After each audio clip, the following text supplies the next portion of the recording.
Well, hello again, everyone. This is Bob Mannery, and you're listening to Tom and Mike, AM in the PM, only on A2D Radio. Tom and Mike, these guys are fucking awesome. But their side piece, Greg, that guy is a goddamn problem.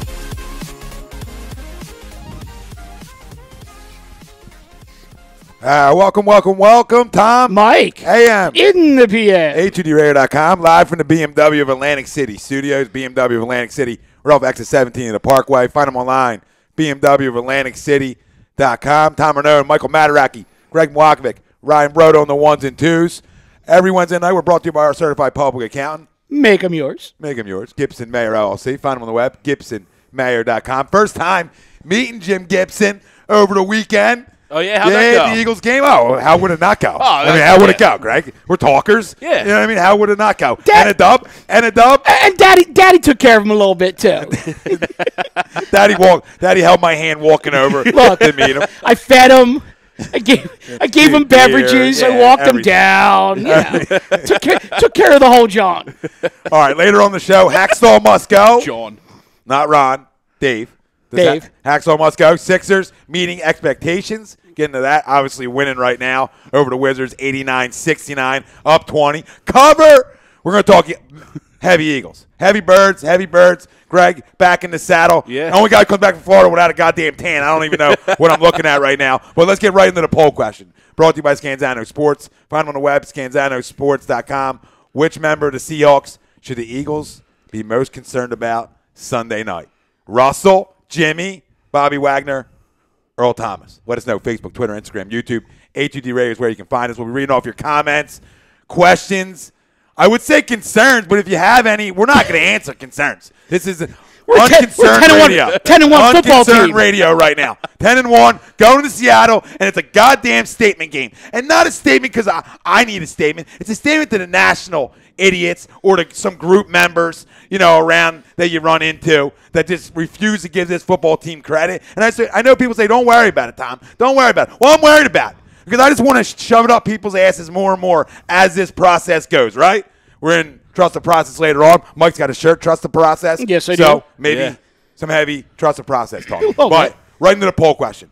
Who are you most concerned about Sunday night for Seattle? Who do we need to shut down to get to 11-1 and start this 3-game road trip? Part of me wants to go Earl Thomas just because I want to continue to hammer the fact that we traded up and didn't take him and took Brandon Graham. Although Brandon Graham's been a very solid player, very good. So it has taken it. But it's Russell Wilson. That team is Russell Wilson. What he can do outside the pocket, what he can do to extend plays, makes that whole offense click because the offense isn't very good traditionally. So they need Russell Westbrook. So that's where I'm going with. Well, Russell Wilson. Yeah, well, they could use a triple-double, too. They could use at this Westbrook point. A lot of too. guys hurt defensively. Mike, who do you need to shut down Sunday night? With me, I'm going with Jimmy Graham. At this point, I'm just looking back at what the Seahawks have done over the past couple games. And realistically, if you can keep the Seahawks out of the red zone, you've got a real good shot at winning the game. But when they're in the red zone, Jimmy Graham is just an outright monster right now. And if they can keep him out of the end zone and holding Seattle to field goals, I mean, let's not bury the lead here. We're going to Seattle to play a Seahawks team that is 42-8 in their last 50 home games. They've beaten the Birds 5 out of the last 6 times they've played them, including a couple of major ass whoopings. Tommy said this is a statement game. Oh, hell yeah, it's a statement game. It's time to just come out and lay the thing down on the table. No question. How big is it? You know what I mean? That's what you find out Sunday night. Are they going to lose back-to-back home games? In terms of, the last time they played home was against Atlanta. They lost against Atlanta. Obviously, they were away in San Fran this weekend, but back home again. Did they lose back-to-back home games? Granted, no Sherman, no Chancellor, but you still have the guy on the poll that I'm looking right at, and that's Russell Wilson. And as much as I hate to agree with you on anything, as the night goes on, it's going to start early night because I looked at it, and I thought Jimmy for a minute, but – man, that guy just makes plays. As much as I sometimes don't give Russell Wilson enough credit, and I know a lot of people don't, okay, is the pure pocket passer, is he your guy you're going to point to? Hell no.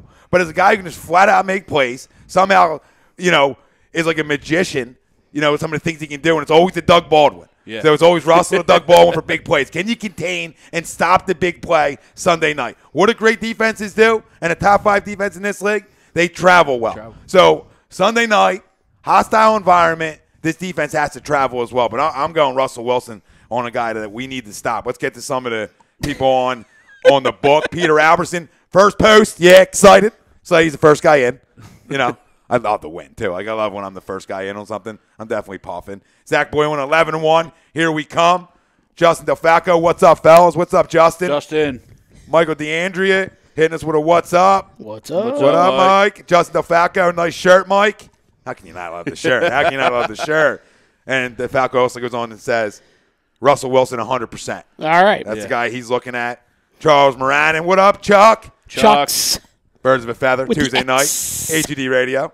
Michael DeAndrea, Seattle's outmatched this game. I would say Wagner. So he's going Bobby Wagner. Bobby Wagner's been a beast on the defensive side of the ball for them the last couple weeks. I mean, granted, they did lose that game to Atlanta at home, but it wasn't Bobby Wagner's fault. Absolutely not. I mean, granted, Devontae Freeman was out, but they shut down the run. I mean, that was a Matty Ice game. And right now, if you ask me, is Carson a better quarterback than Matty Ice? Absolutely. So, and is this a better team than Atlanta? You would say absolutely. Pretty much. Real quick on the gram, Coop says, yo, Coach. What up, Coop? What up, Coop? We got Ryan Brodo, absolutely. Russell Wilson. Charles Moran and Russell. And he threw Wilson in there a couple times as well. Zach Boylan, hold them to field goals because Blair Walsh will miss them. That's real talk. That is there real talk. I actually got a bunch on the YouTube already, too. Get to the tube. I need a sip. Khalid, let's fucking go. Love you guys. Yes. Khalid, coming in hot. I love it. I love it. Listen, this is over 18. Todd Womack, what's good, guys? Russell Wilson, he keeps plays alive. My coach in Madden was Todd Womack. Like, I just throw you a coach in Madden. I was playing the other night. It was Todd Womack. That's weird. Dude. Nice. That's weird. We're going to the bowl, Todd. We're going. It means something. TTP Ballin just chimes in and says TTP. That's TTP. it. He's probably got a little Sixers action going. going. Court, blocking shots tonight, everything. David Rosca, what up, boys? Our resident in L.A. Yep. TT. Well, we're coming for you in 2 weeks, buddy. We're coming. Yeah. It might be hitting 3 weeks from now. TTP, please don't contain Doug Baldwin, though he's on my fantasy squad. I'm with you, TTP. That's a violation. Either one of you. That's a violation. You know what you do with him this week? You bench him. You sit him down. You sit him. Chev93, what's up, guys? I'm seeing a big game from Nelson this week. I feel it and love even with the best record in the top 2 quarterbacks right now. No respect for us. We don't need it, but we'll take it. # fly = fly. I like that. Jonathan Griffith chimes in and says, fuck your fantasy team. Yep. Couldn't agree more. Hi-oh. Couldn't agree more. Jason Grasol, what's up? What up, Jason? What's up, Jay? Humble approach here. Confident, but humble here. I like it. Charles Moranin, if we're excluding Wilson, Marcus Smith. That used to be my guy, too. I know Mike. He knows the way to your heart. He does. He got right in there. Sack and a half last week in a 50% snap count. Kind of makes you wonder what the coaching staffs here were doing with him, but I digress. Well, he's in a good spot for him, too. Yeah. You want to get after the quarterbacks, what they do up there. Mike Jones. What up, Mike? Mike who? I'm waiting to be like, Mike Jones, bitch. Definitely no cheeseburger. Eddie Lacy's unproductive ass. I'm not worried about the run game at all. I don't even look into football games and worry about the run anymore. The only person out of the backfield I'm even a little concerned about in this game is McKissick, and that's catching the ball. I actually do think McKissick could be a little bit of a mismatch for Kendricks and Nigel, but hey, they figured it out with every other team. Look what they did to Tariq Cohen and Jordan Howard last week. But nobody wants to talk about that. Yeah, not worried about it. Everybody wants to talk about the level of competition, supposedly the 10th hardest schedule coming into this season, that everybody, when they went over their predictions early on in the year, shied away from giving this team, talking playoffs and other things like that because of how hard they thought the schedule was. It's a 10-1 football team. Any way you get there, you're a damn good football team. Yeah. And what do your eyes tell you? Every time, I don't care who you're playing at this level, when you're dominating teams, that's different. That's different. If you're getting away and you're the Steelers who play down to everybody they play against, which is why you should have loaded up on Green Bay Monday night or Sunday. What was that, Sunday night? Yeah. Sunday night, yeah. That's why you should have loaded up on Green Bay because that's what the Steelers have done all year. They play down the competition. So, okay, can you flip the switch on every time and get it right in bigger games? I don't know. But what I do know. We'll find out week 15 when the GOAT walks in. When the GOAT walks in, and shreds that can defense. you just turn it on? Can you just turn it on? And I look at the Eagles and say, it doesn't matter who they go against. You can talk about getting out of the gate maybe slow, all right, but the defense hasn't. As a whole, this football team hasn't. They dominate teams that are lesser than them. And that's what really good football teams and the best ones do. That's what New England does, right? New England, nobody talks about that, right? I mean, okay, so you play the Miamis and the Buffaloes of the world and the Jets of the world for the last however many years. They bury them. They don't just beat them. Now, Miami, they always ran into it a little bit with where Miami will get one from them here and there. But for the most part, they beat up on teams. And that's what the real good ones do. I'm not comparing them to New England, but that's what the good ones do. Let me just read off something for you guys real quick because so obviously we all know that the Birds had that game, the Jake Elliott 61-yarder. Then they went out to Los Angeles, beat the Chargers in a game where they had a lead and they had to hold on at the end, but they did hold on. Come home, absolutely annihilate the Cardinals. No David Johnson. Cardinals were coming west to east. Everybody wants to just keep up with the excuses. They go to Carolina and they only win by 5. Well, guess what? Carolina is on track to become a playoff team. Short week, travel to Carolina. So now nobody giving you a chance in that football game. Have their still have that graphic. Still have that ESPN graphic. Everybody went Carolina. Everybody went Panthers. So the Eagles had their little mini bye. Okay, so after their mini bye. 34-24 over the Skins, 33-10 over the 49ers, 51-23 over the Broncos, 37-9 over the Cowboys, 31-3 over the Bears. Again, it's Ivan Drago. Everything they hit, they destroy. I mean, this is real talk here. They're not just winning games; they're blowing the doors off of teams, and that's what a good team is supposed to do. They're making games uninteresting in the second half. I mean, that's what I want. They really I'm not even mad. They're like, all right, let's go red zone for the second half. I left the link Sunday feeling like was that just an Eagles game? Right? I mean, that's how I felt. Like, I'm so used to sitting on the edge of my seat. I'm so used to me and you when we watched the end of the Giants game. Yeah. This never happens for us. Right. You remember? This never happens. Oh, we never make these kicks. It's always Matt Bryant kicking at 82 in Tampa. And we get the Blair Wall short from 52. Short from 11. Yeah. I'll tell you what. But I mean, honestly, like, I have my policy where I don't drink in games. That whole thing is just going out the window now because there's nothing to watch this year. There's nothing else to do. But seriously, like, I have not been stressed at the link this year since that Giants game. Yeah, stress period. Yeah, I mean, and pretty much, yeah. Carolina, I felt like we had that game throughout the game. I wasn't worried about that football game. And most of these games, I felt confident about. Dallas was a little sketchy in the first half, but I felt like this team was going to turn it on in the second half. I wasn't concerned. I stayed off the book because I knew people were probably panicking. And I know Mike said, don't relax, don't panic. Gave the Aaron Rodgers. So more people chiming in. Justin Delfalco, have we ever beat Seattle in Seattle? Oh, we have. But I'm it's sure ever, but going back. Actually, I mean, it's a series that, I mean, number one, Seattle didn't come into the league until 1976.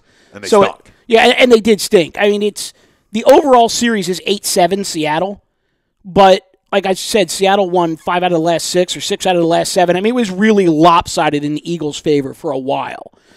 What's funny is the very first year I had season tickets, Birds were still at the Vet. Opening day, Seattle came in and we got Bobby Hoyinged. I think the final was like 38-0 or something like that. Like, it was just bad. First play of the game, Bobby Hoying goes to throw like a 10-yard out. And it gets picked off and taken to the house, and it was all downhill from there.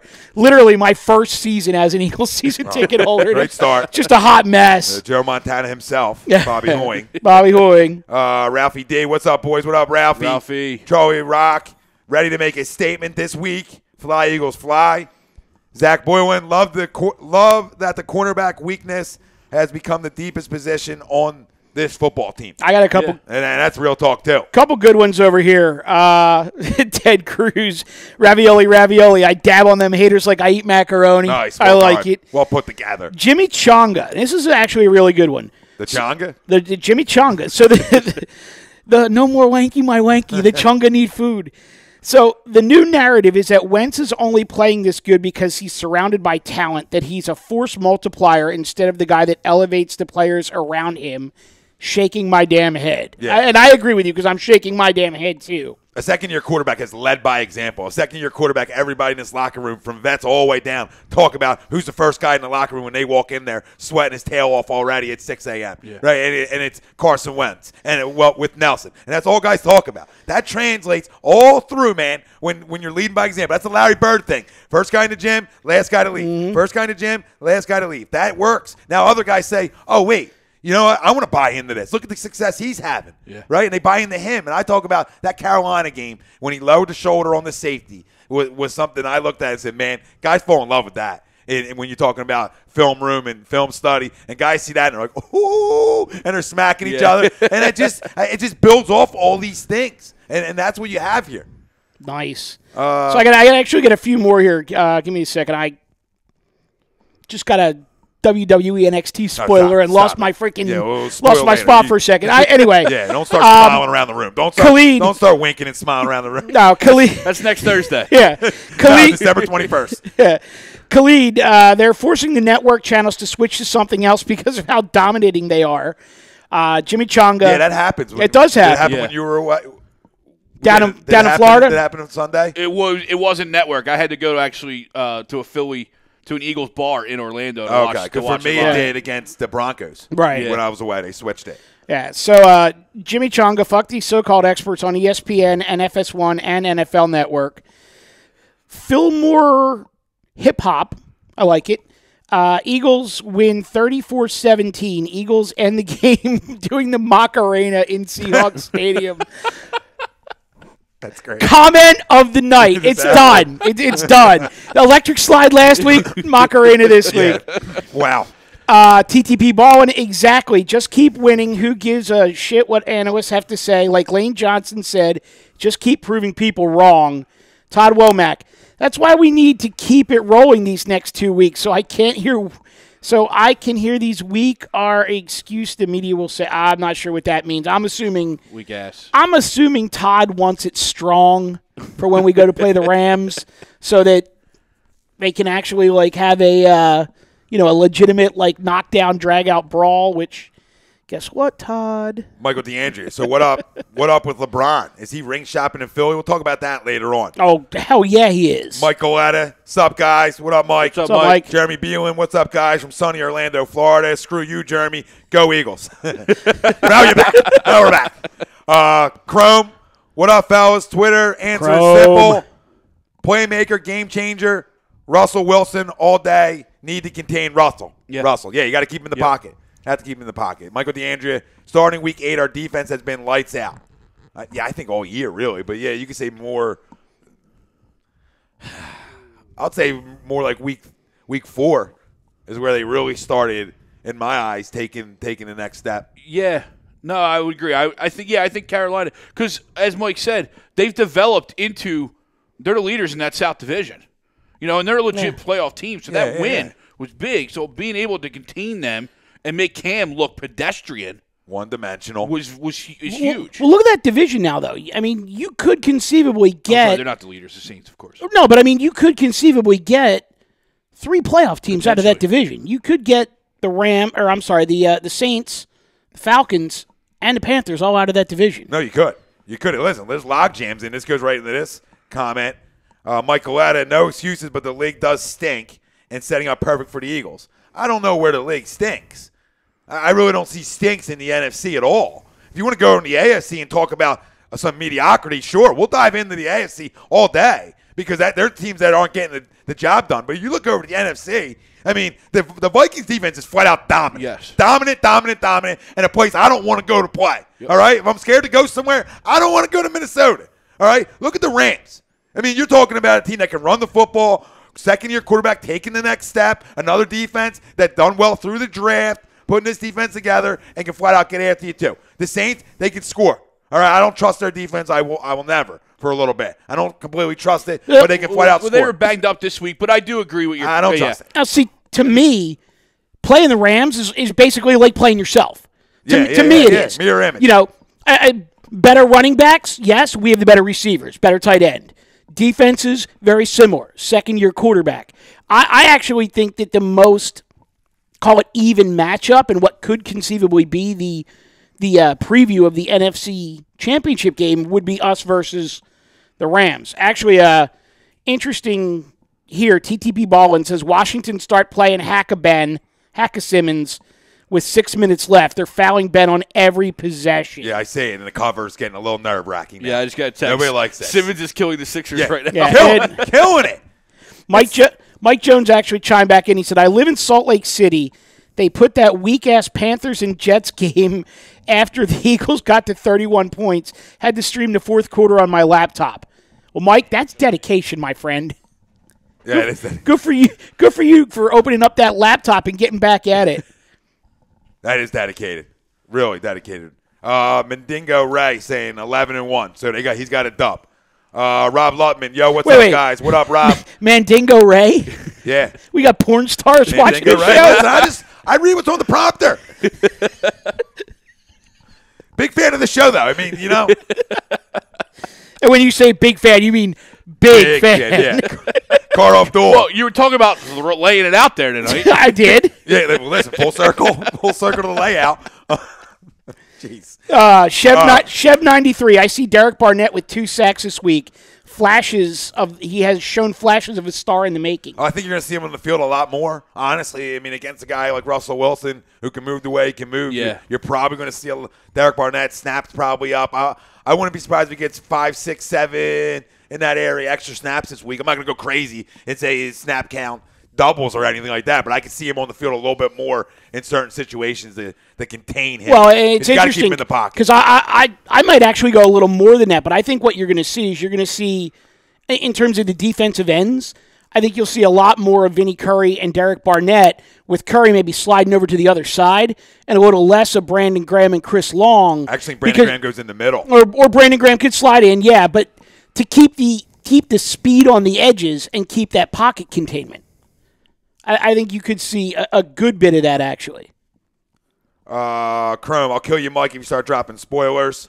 Carl Door. I did not drop the spoiler. I just saw it and got distracted. Yeah, well, he was just letting you know. They will come through the door. There could be a murder. We didn't say that, Zuck, because we know, and that's how you get things shut down around here. Look, this is Jersey, okay? Shit goes down. Shit gogoes down.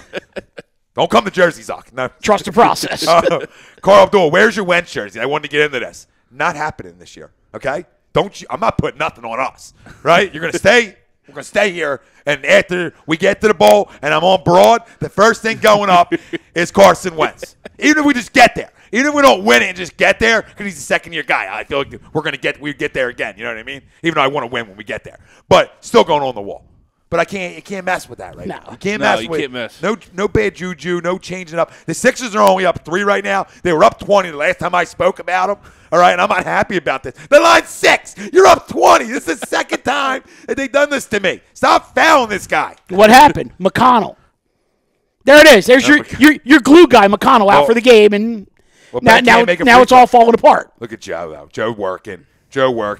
Mandingo Ray. I don't ever watch a show unless my boy in the middle there. No offense to my other birds. Well, I appreciate it, Mandingo. We know each other. You know what I mean? I don't even want to know how. No, I'm not saying not.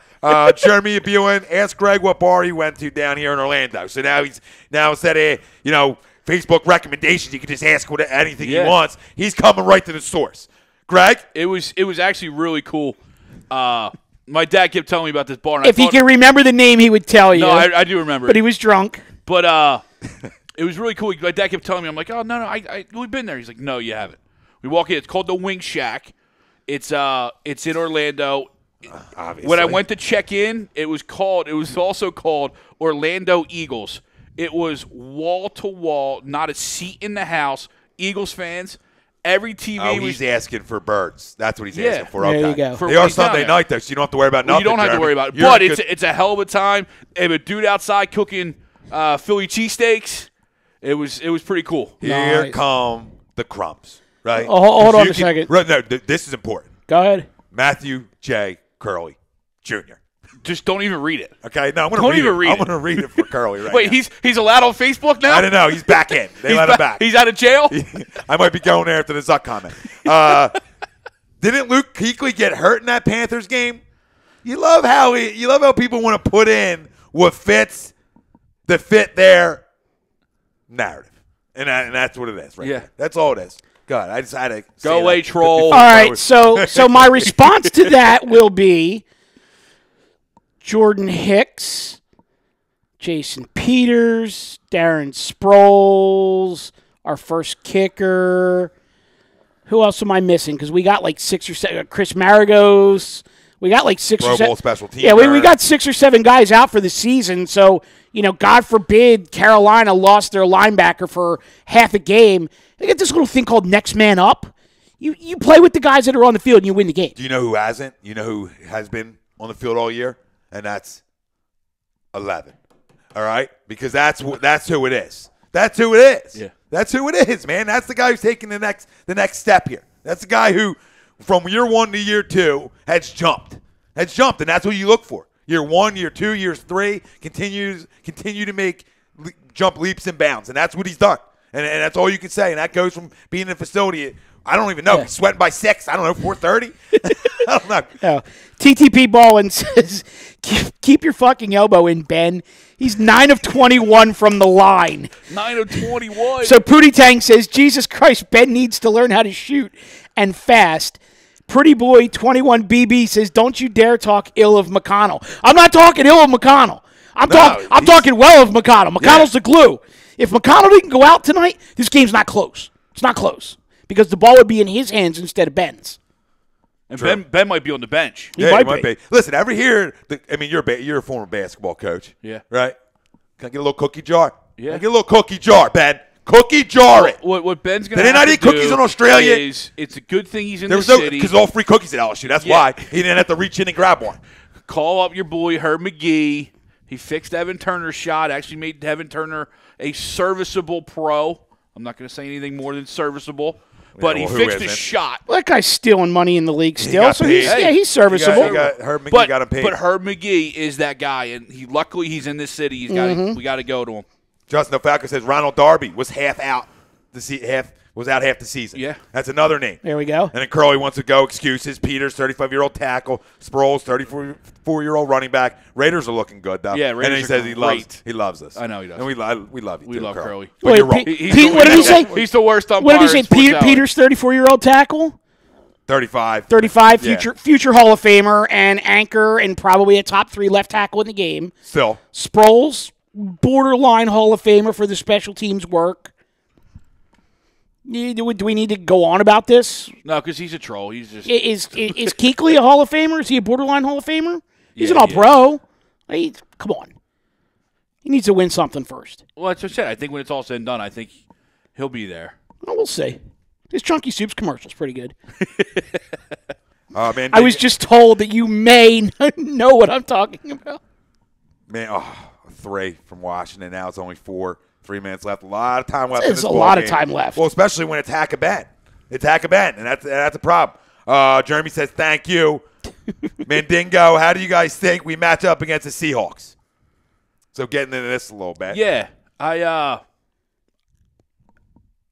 think it's going to be a very tight game. I think it's going to be a close game. I think it's going to be somewhat low scoring, like in the mid-20s, I think it's gonna be a war because of how good Seattle is at home. Because on paper, you're right; they don't necessarily wow you. They don't necessarily stand up to what you think would be a problem to a 10-1 team. But they're at home, and even without Sherman, even without Chancellor, they are a problem on the defensive side. And it's going to be interesting to see how the game plan is and what the what the evolution of how the game goes from the offensive side going against their defense. No, that's fair. You're going to get their best shot. Like you said, I don't know the last time, like we talked about earlier, that they've lost back-to-back home games, right? Which their last game that they were home was against Atlanta 2 weeks ago. I don't know the last time that Seattle's dropped 2 in a row at home. I'm going to assume if they're 42-8 in their last 50 home games, it may have been a while ago. A while ago. So, you got to expect that. Listen, you're going to hostile environment Sunday night. This isn't. The 12s will be rocking. I was going to say 12s are everywhere. This isn't peaches and cream. Hashtag 12s are everywhere. Everywhere. And this is why it's a statement for me even more. Because now you're going into the environment. Now, this is a weekend where I don't care how, like any weekend, me personally in the NFL, I don't care how you win. But this is more of a game where I do not care how you win this football game.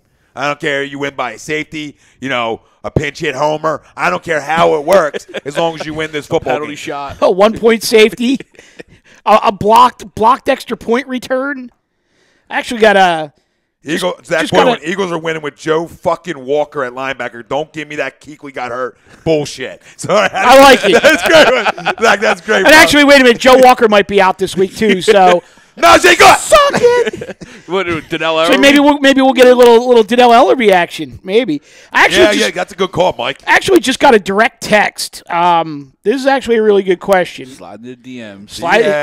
Sliding into the DMs. It says, granted, Simmons has to make free throws, but why aren't these BS fouls deemed intentional? Well, you're getting 2 free ones. Right, but that was supposed to be the rule this year is when they started doing hacka whoever, that it was 2 shots and the ball. See, I don't after 2 minutes. Yeah, it's after 2 minutes in the second and fourth quarter only. So they were doing this like 4 minutes. So they went early. Or at the end of each quarter. I don't know which one, but it's only after 2 minutes. I think second and fourth. At the end of the game. It's funny that this game has turned out like this with the crumb Adam Silver in attendance. Yeah, see how so he could see it? So we could see it? Yeah. We'll see how the last 4 minutes of his game is taking 2 hours. As long as our show.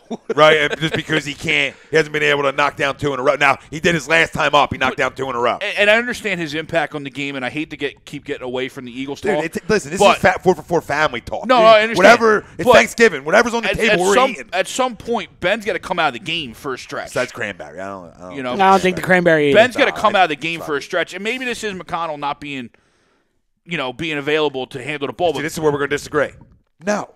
Learn how to be in these types of situations. I'm not thinking NBA. Look at this, though. I'm not thinking NBA Finals this year. I know that's how we want to think, but I'm thinking development still. I'm not thinking NBA Finals. No, I know you're not. I'm just saying for stretches. No, let him be. Let him learn it. Get through it. I'm with you. Be in it. This is the Carson thing. But you're losing money. I'm not. Right, but look what but this is the bullshit though, because $25. Because look what they just did here. Now, granted, the viewers watching on TV are probably a little ahead of us, but it's still outside of 2 minutes. Sixers have Ben taking the ball out. Clearly, they don't want the ball in his hands, so they're going to have him inbound to Bayless. That was ugly. They foul him while he's standing out of bounds to send him down to go to the line. Yeah, that's terrible. It's terrible. Because it's not under 2 minutes, you can get away with that.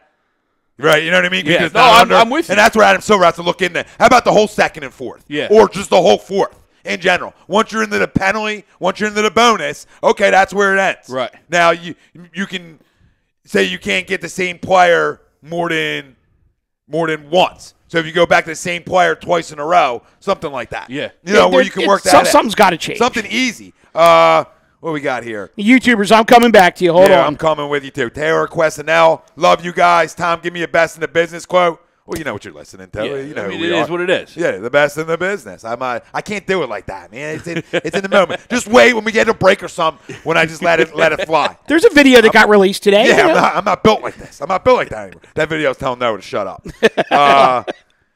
What else have we got? Well, let me get a few in here. Then we got so I can read through these and actually know Brian Barry.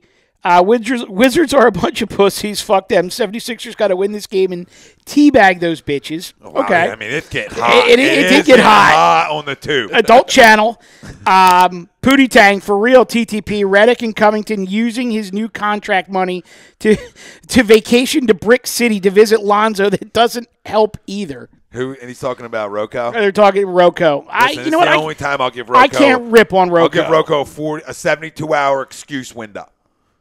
And I think that's fair for what he went through. 72-hour excuse window, mourn, deal with it, and in 72 hours, expect you to be back to yourself. Yeah. Now, if it's a family member, if it's family, or how close of a friend that I can extend the length of that. Yeah. Right? Not depending on how close. But 72 hours, grieve, get through, and now you got to be a pro and come out and ball again. So, whatever. I'm not the biggest pro coach. But the effort hasn't there. stopped. Yeah. No, the effort hasn't stopped. But listen, shooting's a mental game too, though. Yeah. When you got other things you're thinking about, or what I now, a 3-ball, this is – all right. No, we got Mike Jones. Do you guys think we see Sidney Jones before next season? Nah, Mike. No, absolutely not. Well, Doug said today, don't expect him. Somebody asked him today, is Sidney ready to go practicing? He said, don't expect him out here right now. So, I mean, that's all you need to know. But there's Red no shirt. need. There's no need Red at shirt. 10-1. There's zero need. No, that's what I'm saying. There's zero need. Come on.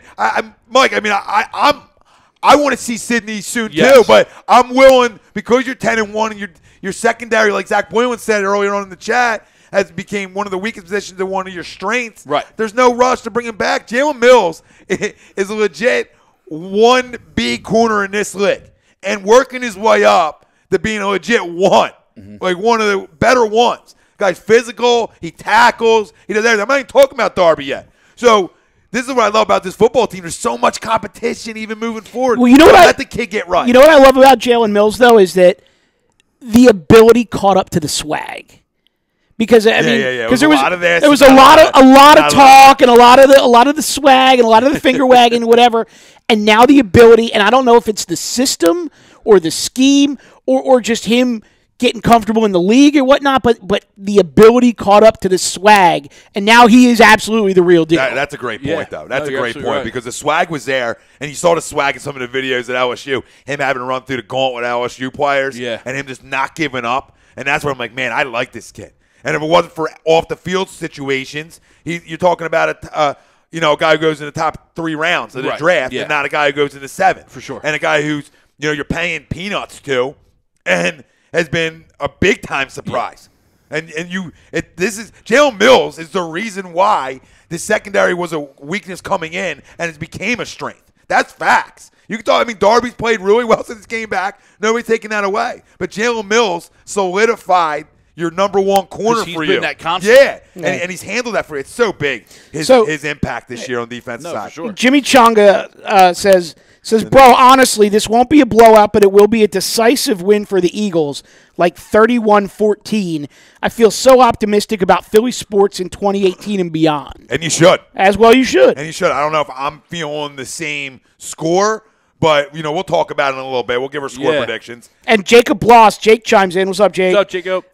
Says Mills is better for us right now than Jones, which, yeah, agreed. Because it's the health factor. Right. But I think Jones is a better pure corner, but than who? Sorry, I missed that. Than Mills.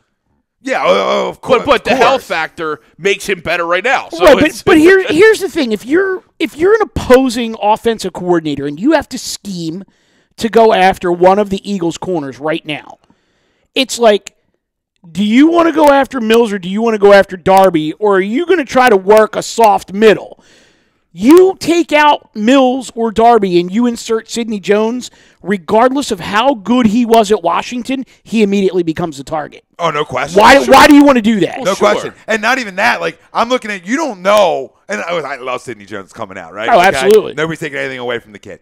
But you never know what picks are going to be.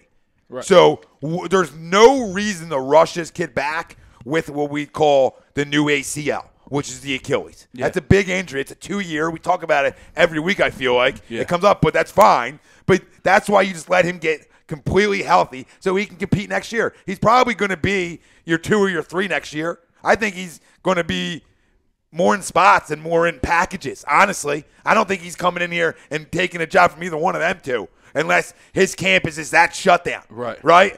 I mean, I think that's where you can look at it, which is a good thing, which is a great thing. Bring him along slow. Let him learn more. Because guess what? When you see other corners out there tackling, it makes you learn, if I want to play in this league, I got to tackle. So all things for young guys to learn, which is great. Zill Jones, is this the Eagles' best team defensive unit we've ever had? I'm going to say no because you didn't want to see Reggie in the boys. I was part of the Reggie and Jerome era, and then I was part of the Jim Johnson Johnson era. I mean, So was I. Yeah, So I mean, I know you guys were 30. I'm 35. You guys were super young bucks during the Reggie and Jerome era. But I think that was my prime remembering years. But that was like the formative years. Yeah. I'm like a sponge, Mike. I'm like a sponge. I'm soaking. What were you, seriously, 7, 8, 9? Well, what? Around there? Say 89, 90? 89, 90, yeah. Yeah, I was born in 82, so yeah, like 8. Yeah, I was in 81. So I mean, they're my first years like remembering Eagles football. Yep. You know, Clyde and then it turned into the 90s. You know, Byron Evans was one of my guys I loved. And every time Byron Evans got hurt, we went down. Byron and Randall got hurt at the same time every year. You guys are young, man. 1989, I'm like plotting. We're younger producer than the next producer. He wasn't even thought of that. 1989, I'm trying to plot how I could wear like my gangrene T-shirt under my graduation gown from high school. Victor Gallegos. Sydney might be all bells and whistles, but it's not proven and on the field yet. Might not have had a chance, but I'm taking facts over speculation, and that's sort of what I'm saying too about him. And I think what we're saying is you know who Sydney is, but you don't know who Sydney is. Right. But you know who Jalen and Ronald Darby are right this second, and that's moving forward. I don't want to talk about next year though. Michael Quinkoff, be concerned with Wilson for sure. That's his guy he's concerned with. Yeah. Quinky, the Steelers fan. Tara Quasenel, very true time, especially after coming back after an injury like that. You give him the full 2. It's the Miko Ryans thing. Yeah. You know, when he came here after that 1 year in Houston, it was a Pro Bowl, everything, and he came here after the year he tore it. He was like, who is this guy? He stinks. Can't even move. Right. He's slow. That second year, back to a Pro Bowl Same caliber. with Kiko. Look at Kiko Alonso. Yep. Mm-hmm. I mean, I forgot about that. He was a shell of what he is now. Right. So Chonga chimes back in again. And he goes, for what it's worth, the Eagles have had the number 1 pass defense for like the 8th straight week now too. Yeah, they're shutting it down. Yeah. They're physical. Listen, it's you're going into a place right now that when you're talking about all the guys healthy in their secondary was a place you were scared to go across the middle in. And that's facts. You were scared to go in the CenturyLink field and go across the middle with them boys. This is what this secondary has set the tone with. In a league where a bunch of corners don't want to touch nobody. You got every guy who steps on the field that plays D-back for this football team wants to take your head off. That's the difference. That's what goes back to them. You know, Bobby and Troy. You talk about that defense? Oh, yeah. Bobby and Troy, one thing they did was tackle. Yep. They love to tackle. And you look at the great corners around the league, the really good ones that separate themselves, and great secondaries, they all have one thing in common. They come up and they tackle not only in the pass game, where, hey, you catch it and you're going down, but they tackle in the run game. Yeah. And that's the difference. You want to know why Kansas City struggled defensively? Because no Eric Berry came back to bite him at some point, but Marcus Peters doesn't want to tackle me or you. Right. So now that's your highest paid corner doesn't want to tackle. What are the other guys going to do? Well, I don't got to tackle either then. Marcus ain't tackling. Well, look what they had to do there. They had to go out and sign Darrelle Revis just to get a tackle in there that wasn't afraid or a corner that wasn't afraid to tackle somebody. Can't cover me or you, but he'll tackle. He'll tackle you. You're right though, Mike, because that was Darrell's calling card too. Yeah. Another guy who really tackled well. He didn't get a lot of credit for. Most corners don't. Because he never got a lot of action too. Yeah, nobody ever because threw of at the him. island. Yeah. Well, and it's interesting because I was listening to the pregame for the Washington Giants game on Thanksgiving night on the radio. I was listening to Scott Graham, and he was interviewing Josh Norman. And Josh Norman talked about the fact that when you get a reputation as a shutdown corner, that no one throws your way anymore. And as a result, if you want to make an impact on the game, you have to learn how to become a good tackler. And now the whole thing with Josh Norman is that his whole MO is he needs to, basically dictate the game by being a tackler as opposed to a defender. No, you're absolutely right. And this was Norman? Josh Norman. Yeah, a guy who's not scared to tackle. No. And it's translated to Brewen being a guy who's not scared to tackle either. Yep. And both of them guys, in my opinion, do a really good job in that part of the game. But that's the difference. And, Justin DeFacco saying it's a new age. Corners need to tackle now, if that makes sense. No, it does. Absolutely. Because, more spread. Things are more spread out now. You got running backs who catch the ball great out of the backfield. But the whole thing is, but what I'm saying tackle well in the passing game is those guys are going to catch balls on you in this league. End it there. The big play that this team used to give up on third down through the Chip Kelly days were backbreakers and game breakers. Okay? Well, I mean, we used to get gashed on big third and Yeah. 16s, and guy would catch the ball in the middle, and nobody can make a tackle. Go back through those defenses that we've had in the past. Cover? And we've, Is that a cover? And we've talked. What's that, 7? No, No, it's that's 5. 5, Did he bro. miss both of them? No, he made one. He missed 1 or 2? But they all had corners. 8 minus 3 is 5. No, that's 6. No, it's 5. 8 minus 3 is 5. I'm trying to add. Trying to give You're myself trying. No, one. you're trying to They've beg. all had- they've trying all to had- beg is what you're doing.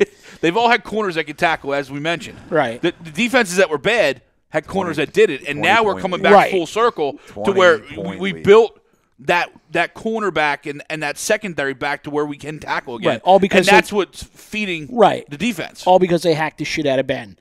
Mike Jones, this is what I was laughing at, what Ryan was laughing at. Mike Jones chimed in. He said, I thought great corners snatched chains. with a big smiley face next to it.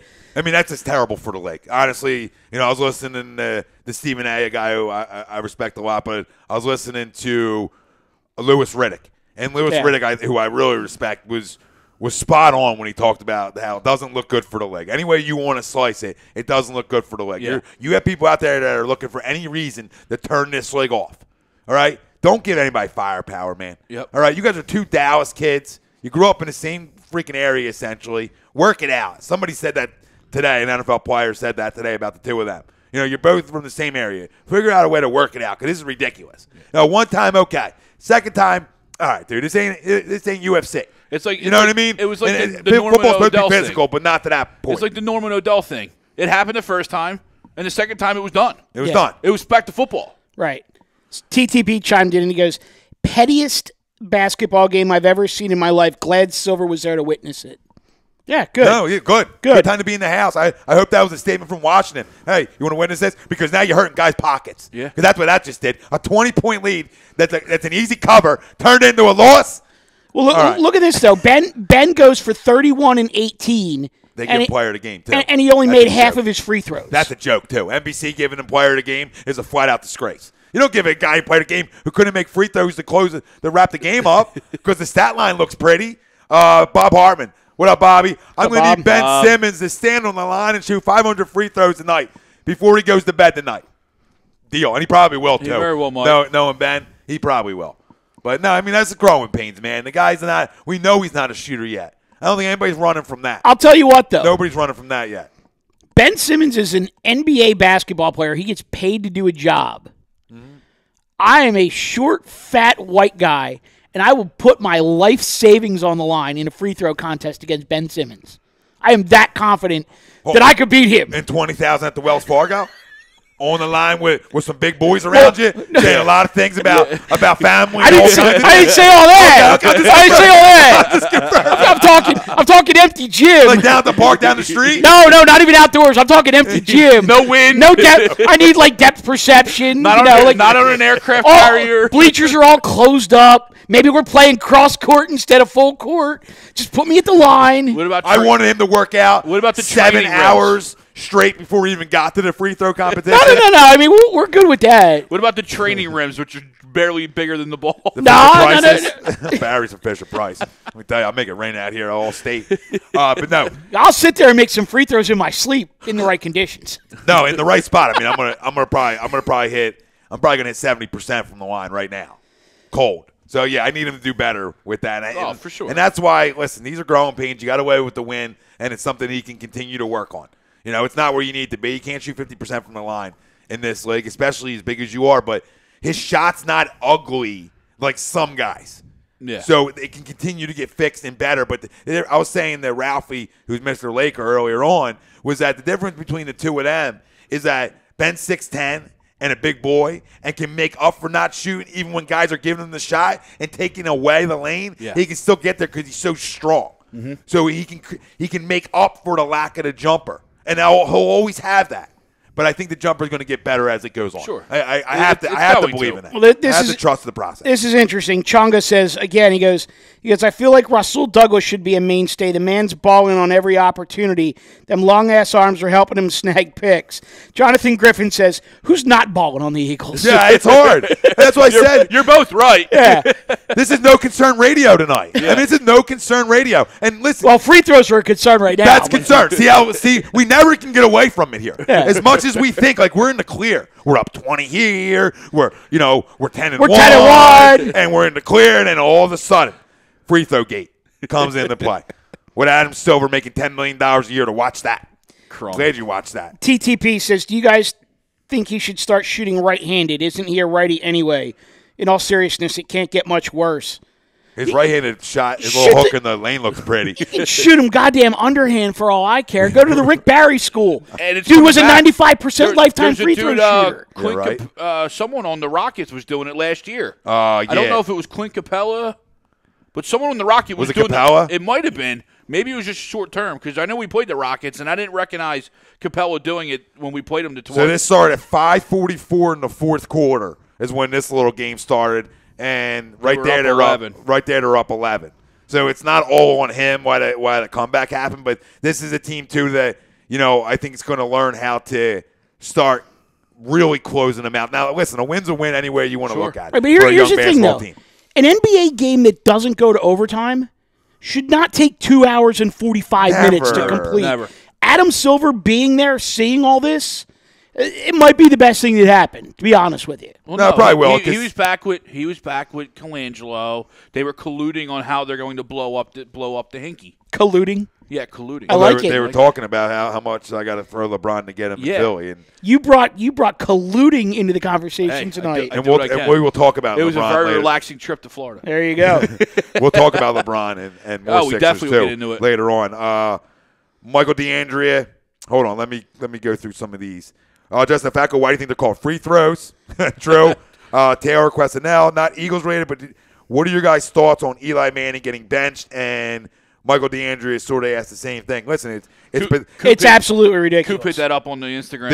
I mean, that Philip Rivers said it perfect. It's pathetic. Yeah, and that's the best way you can say it. We're not Giants fans, but listen, we're fans of the league and we're fans of Hall of Fame players, and we can all hate on Eli and take away things on why they won Super Bowl team. Listen, guys, 2-time Super Bowl winner. Okay, greatest quarterback in their franchise's history. Yes. Okay, a Hall of Fame quarterback. All right, and you did him dirty. You did him dirty because neither one of them quarterbacks on your roster are your future. Yeah. That's facts. Neither one are. No. And if you think one is, so I don't think this is even all McAdoo. Can I be honest with you?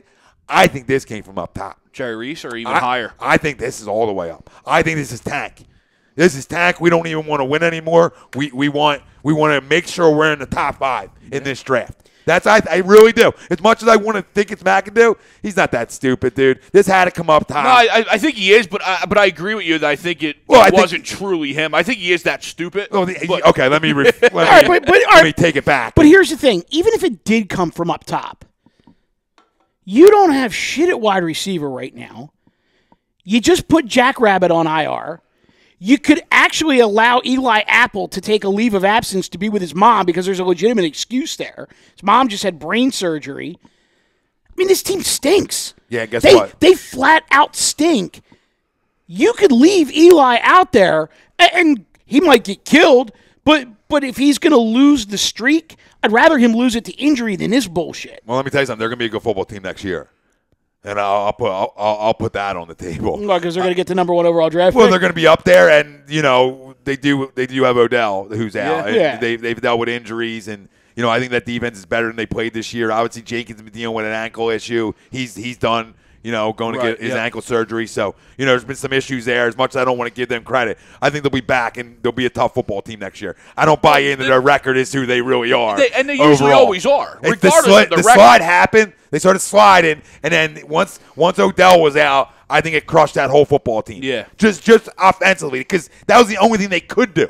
Because they can't run the ball. They can't pass, protect. So I think that they're going to put money into them things this year, and I think it could be a guy like Saquon where you see in New York, and I think that might be another reason because I don't know. Maybe they do go QB. Maybe they do, but we'll talk about that later. I'm not worried about that. Scotty Lish chimes in on Twitter. Says, I'm sorry, that was not basketball. Disgrace of a fourth quarter on national TV with silver in attendance. Making those BS fouls off the ball, intentional fouls, keeps that mess from ever happening again. But you know what else keeps it from happening? Can I tell you what stops it? Learn how to shoot free throws. Bury them. Because once you hit 4 in a row, that's going to stop real quick. Stops. Okay? You go to the line 3 times and hit 6 of them, it's going to stop. Yeah. So part of it's on the kid no. not finishing. Now, I do hate it, and they should figure that out in the fourth quarter. That's something that has to be figured out in the fourth quarter. Justin Falco, but will Eli be back? Yeah, I think he is. Yeah, I think he is, and I think it's sneaky. Back with the Giants? Yeah. I don't. No. Oh, I'm sorry. I don't. No, he's not back with the Giants at all. I think this is Broncos. I think he's just done and over with. Broncos. I don't think Broncos just because I don't know if he wants to follow in brother's footsteps. No, I think Johnny's going to try to. But I mean, that's a team. I think Zach in his video today. Jacksonville is a very interesting thought. It is. I didn't think of them before, but then when you realize that Coughlin's there and they are a legitimate quarterback away from being a legitimate offense. Well, aren't both? Yeah. Really? I mean, yeah, you're right. Emmanuel Sanders is what I think gets the Broncos going offensively. Yeah. I think he's the better of the two right now. Another team to watch out for might be Houston. No, with Watson. And unless he's going. Oh, I'm sorry. You're right. I totally forgot Watson because he's hurt. No, I can see. But if that I can see Jacksonville or Denver. Yeah. Yeah. But I personally, I think part of me feels like I don't think he's done in New York. I do. I think this is it. Maybe it is. Yeah. And that would tie into being up top. You're right. Okay? If it is, that's tying into being up top because now the writing's on the wall. Or they keep him, they draft the QB, and then the second year he's retired or over. Whatever that case may be. Tiffany Milwakovic. Hi, guys. Keep on keeping on. Justin Falco, but yes, Eli will be back. And Michael D'Andrew saying, Tom Coughlin's in Jacksonville, so all things we know. But predictions? Well, hold on a second. The Eli thing, real quick, though. If you're Eli, isn't there just a part of you that wants to be like, fuck you, I'm not running the scout team, I'm not dressing. Like, if you don't want me to start, fine. Then I'm not going to start. But I'm not going to be your backup either. If you want to see kids play, then you're going to go into the game with 2 kids at quarterback. Oh, I'm with you. I wouldn't even show up to the building. See, that's why this guy's going to be a Hall of Famer, and this is why this guy has 2 Super Bowl rings. No, because that's not who he is. You're right. Okay, you're right. Because that's what. But I mean, that's what bad guys do. But he's got every right to do that. But I don't think this happened. I'm not saying he was okay with it, but there's something more to this. There has to be something.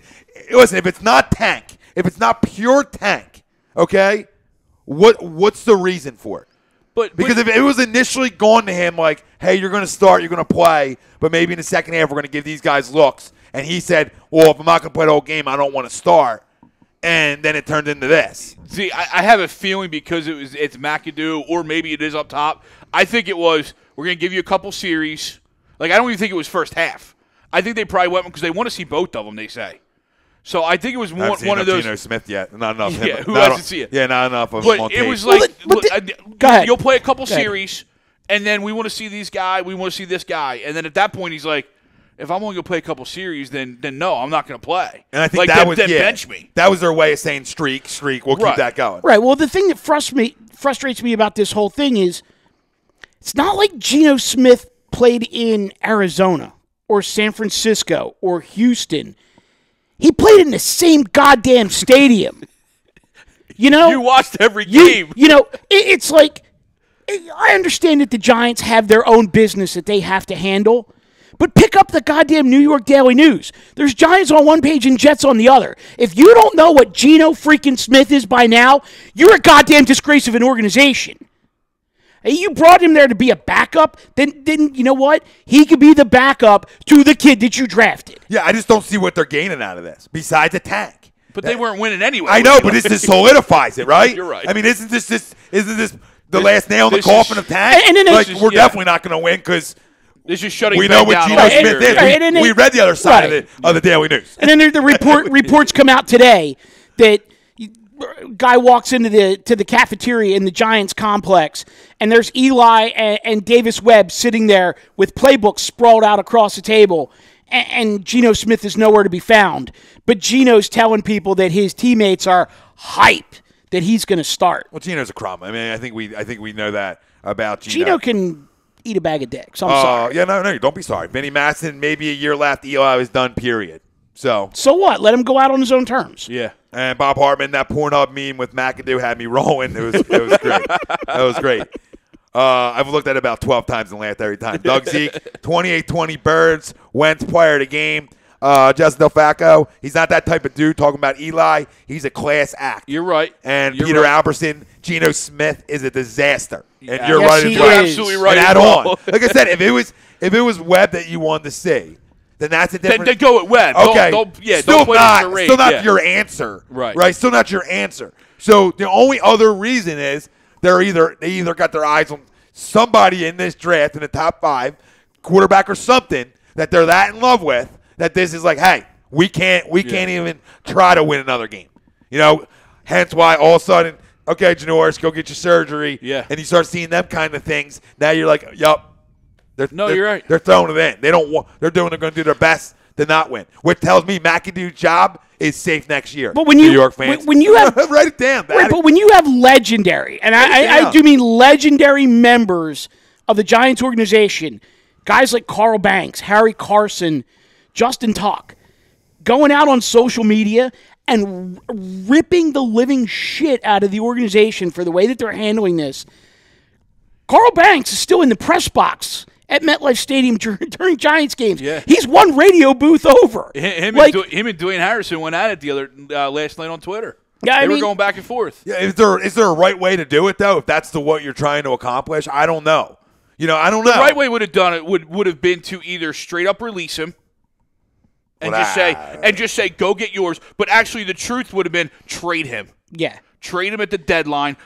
Hey, where do you want to go? I don't think they're done with him, Greg. Okay. I don't think they're done with him. And that might be an option. It's entirely possible. I just think this is all the way through that people in that organization know that we're just trying to lose football games because we're trying to add talent because we spent all this money 2 years ago to win football games. Right. We're a year removed from being a playoff team, okay? We're a year removed from this with the same players. So I think the organization and why McAdoo's back next year still believes this football team can win. And I don't think they're delusional for thinking that. But I'll tell you this much, though. I will tell you this. If they are not done with him, but they're taking the streak away from him, there better be a big, fat renegotiation next year with an enormous signing bonus that will basically come off the books after a year or two because he's eventually going to retire. And Mike, that might be right. And I mean, there better be some backroom payola going on for him to deal with this bullshit. And I don't think they offered him the chance to keep the streak going, and he's the kind of guy who says, I don't want to keep it going that way. And I love that, and that's what made me, made me like Eli a little bit. It's hard to say. Made you smile at the Eli face. Like, okay, I like that, man. Yeah. Because at the end of the day, is it about that to him? Why he played this game of football? No. He got what he played the game of football for. What he came in to play the game of football for was these bad boys, and he got them. So, is he playing for a streak? But he played for exactly the reasons that we love 11. Right. Because he went to battle for his guys every game, Yep. regardless of how he felt, regardless of what hurt.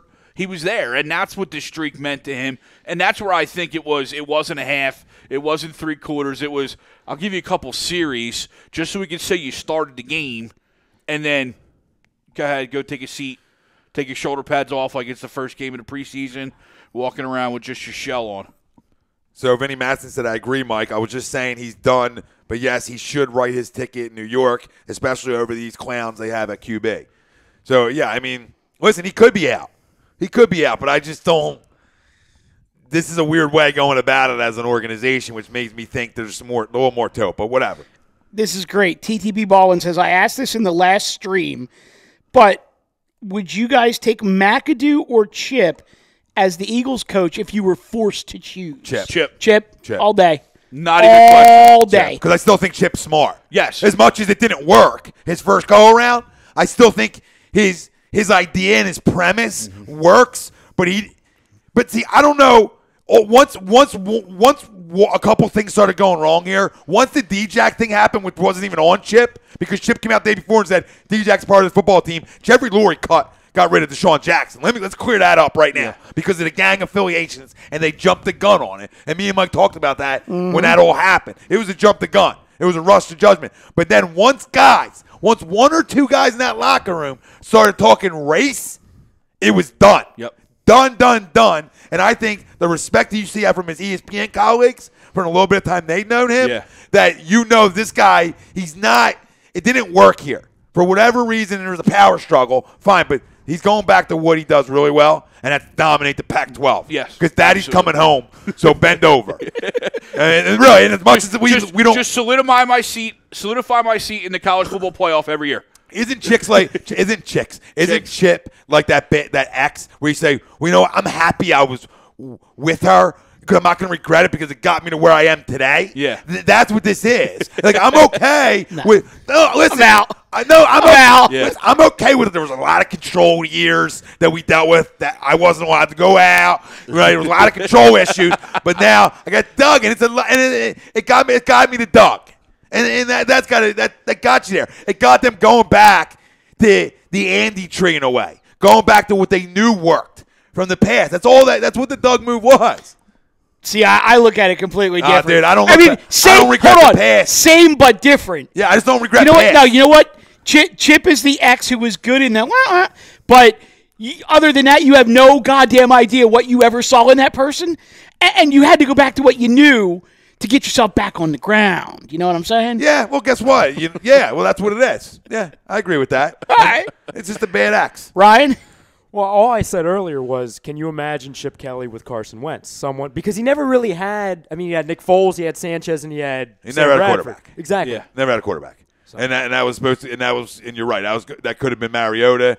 They didn't do that. But, yeah, imagine him with a quarterback. Different story. Yep. You know, Mike McCarthy has a job for so long because of Aaron Rodgers. You know what I mean? And we talked about it with his Mike Tomlin. Because of Ben. Yeah. You know, not saying these guys are dumb coaches, just saying that, it helps. And we talked about it before. When you talk about Carson, you always put Doug in the conversation because I think they both have to succeed to get us to where we want to go. Pretty Boy 21BB, are you afraid of a DiFilippo, Rosen, Darnold pairing for the Giants next year? No.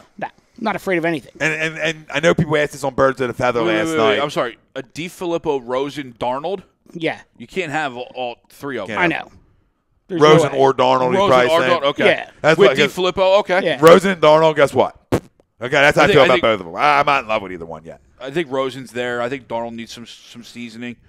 But neither of them worry me next year. Neither of them worry me, period. Honestly. They're just not them. I always look, when we talk about measurables, man.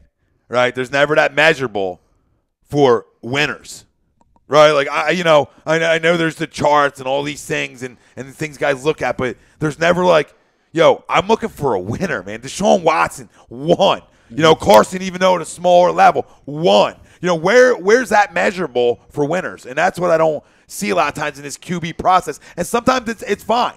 Sometimes it's fine. But when I look at these guys and I look at Darnold and I look at Rosen, now Rosen better than Darnold. But Rosen doesn't jump off the TV at me. Sure. And that's where I'm like, this is where that QB thing, you fall into a trap sometimes because they're your best two out there that, they have to be franchise guys when they just might not be. Here you go. Mike Jones, as a USC fan, Sam Darnold has no business leaving for the NFL after this disappointing season, and Chip strikes no fear into my heart at UCLA.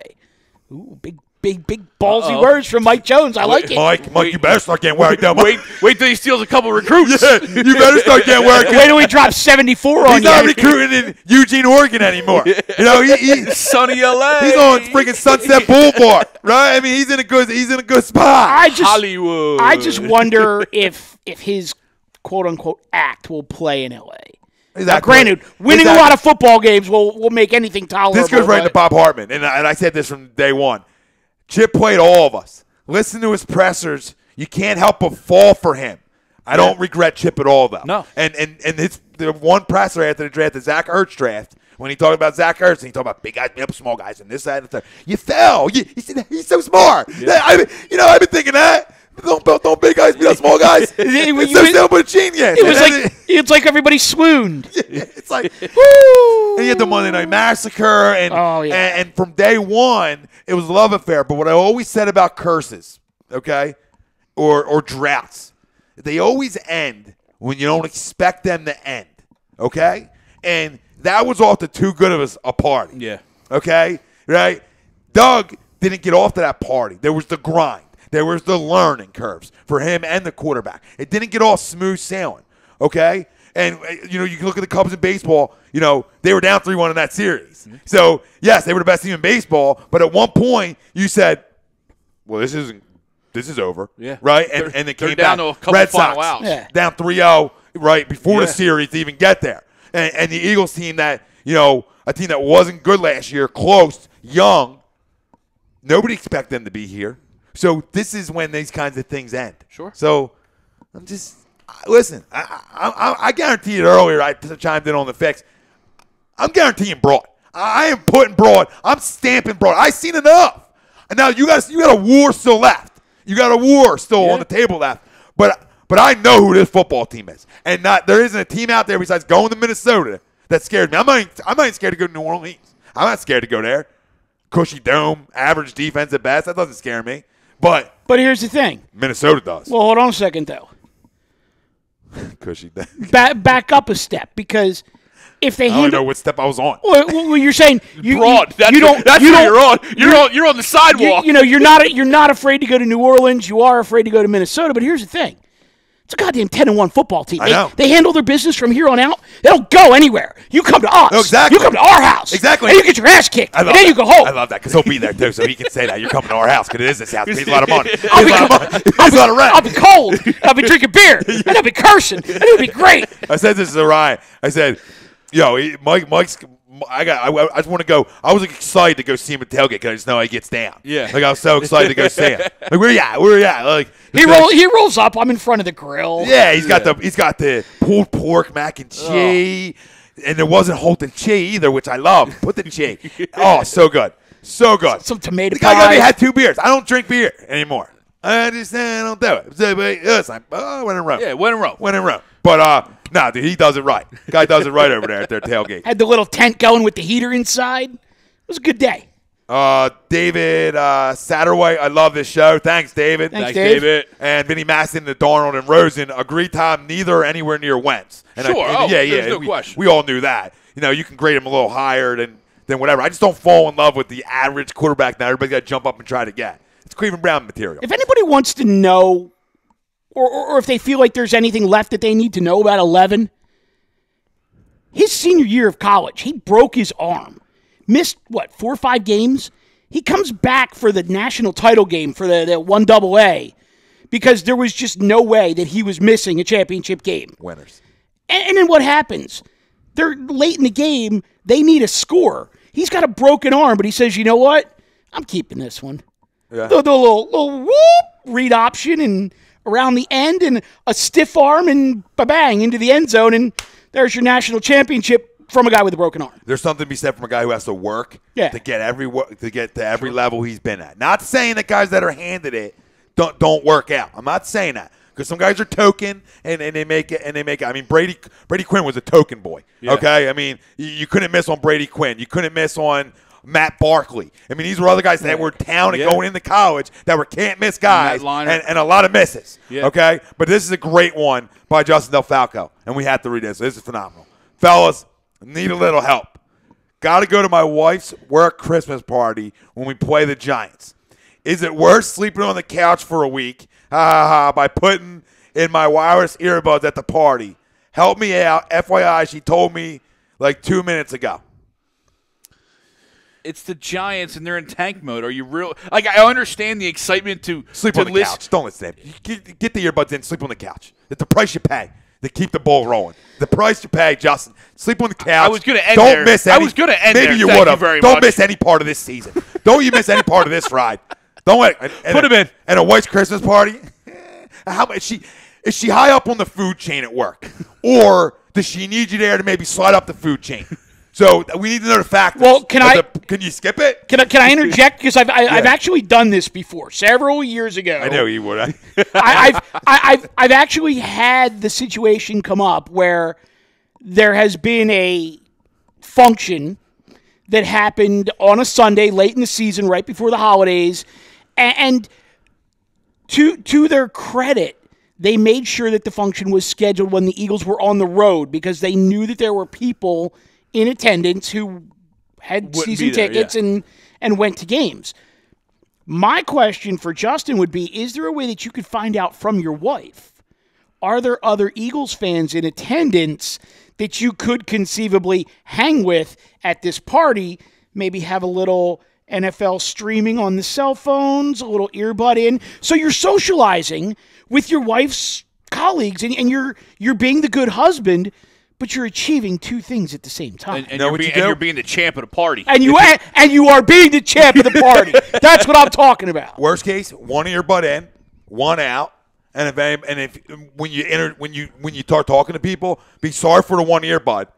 Got the game in on one, so just I'm double dipping and set the tone. Yeah, it's a party. Like, it's like a mullet. Yeah. I'm here for the show, but I'm partying in the back. Yeah, when you're going to a party, you're not going to a wedding or something like this. So it's perfectly acceptable for one earbud in, one out. But under no circumstances, do not forget to DVR. No, always DVR. You must DVR. Always DVR. But I think in this kind of environment, you just go ahead. You know what I mean? One in, and you let everybody know ahead of time. This is what I got in one. And then people are like, oh, this guy. Oh, God. I'm an authentic fan. I'm an authentic fan. Is it a formal thing? Because if it is, Eagles tie. Show everybody that you're an authentic fan while you're rocking the earbud and the NFL mobile app. John Brocious. What up, John? Johnny. Buy her a nice couch for Christmas, and it's a win-win. Or Coach. Might be Coach. Oh, couch. No, couch. Yeah. Yeah, couch. Yeah. Or Coach Purse. I wasn't sure. Coach Purse. I didn't want to do that to him either way. Either one's expensive. Justin, we don't want to do that to you. Go Dooney and Burke. No, John, that's a good one, though, John. Add a little extra in the stocking stuffer. That's all you do. You put a little extra in there. You juice the envelope, as they like to say. You do. A little thick. You buy the Coach with the envelope inside. Ooh, well, that's a great. I don't know how his puzzles are working. I don't want to put nothing on him. It's aggressive, but it gets you out of the doghouse. It does. Listen, I just think if you buy her a little something nice, like going to a work party, maybe you buy her an outfit. Ooh, maybe you say, on me, go get you something nice for the work party. Right now you're already in, and they can do whatever the hell you want. Yeah. Or that outfit you're wearing, then you go that go off real quick. Or hold on, and a jersey. You find out what color the outfit is going to be for the work party, and then you go out and you get the Coach to match the work outfit party. Oh, so many options. Not our first rodeo, gentlemen. John saying, yo, hit him with a yo, Johnny. What's up, Johnny? Tiffany Milwaukee, I like that idea. It might be your idea she was talking about. Justin Falco, that's good, Mike. I'm wearing my fucking Wentz jersey to the goddamn party. No, of course. With a sports jacket over it. Yeah. Go in style, my man. Like I said, it's a work party. It's a party. It's a Christmas party. Yeah. Or you can say you're that festive. You got Christmas music in the one earbud. Yeah. You're that festive. I got to hear Mariah Carey. And just keep doing this with your hands the whole time. The Merrill. You're just. I love it. But let's go back to Greg's original point for a second. I don't even know what the hell that was. Go ahead. Me either. It's the Giants. There's every possibility that they're going to be a 2-11 football team by the time the Eagles get there. Don't miss the party. And not the work party, the Eagles season party. Don't miss any of it. If the game goes as planned, though, he could probably take the earbud out at halftime. You would think. What else we got?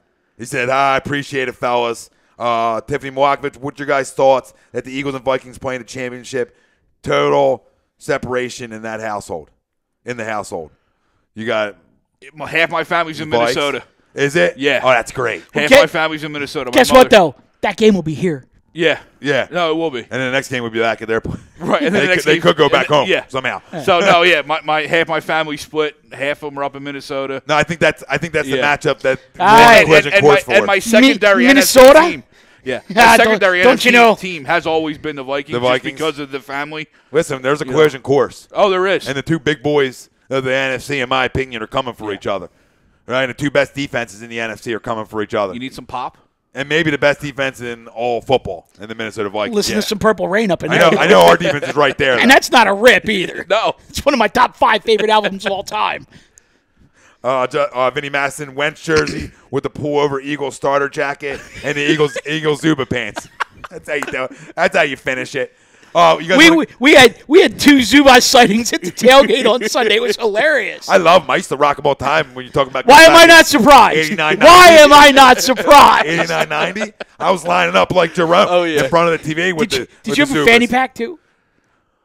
I mean, there's pictures, Mike. I mean, I'm not here to confirm or deny packs of fannies. 27-13 birds. I'm out of this discussion. 27. I know you put a fanny or two on. Well, maybe I did. 90s. Come on. It was a 90 thing. It was a trendsetter. It's probably going to come back in 20 years, too.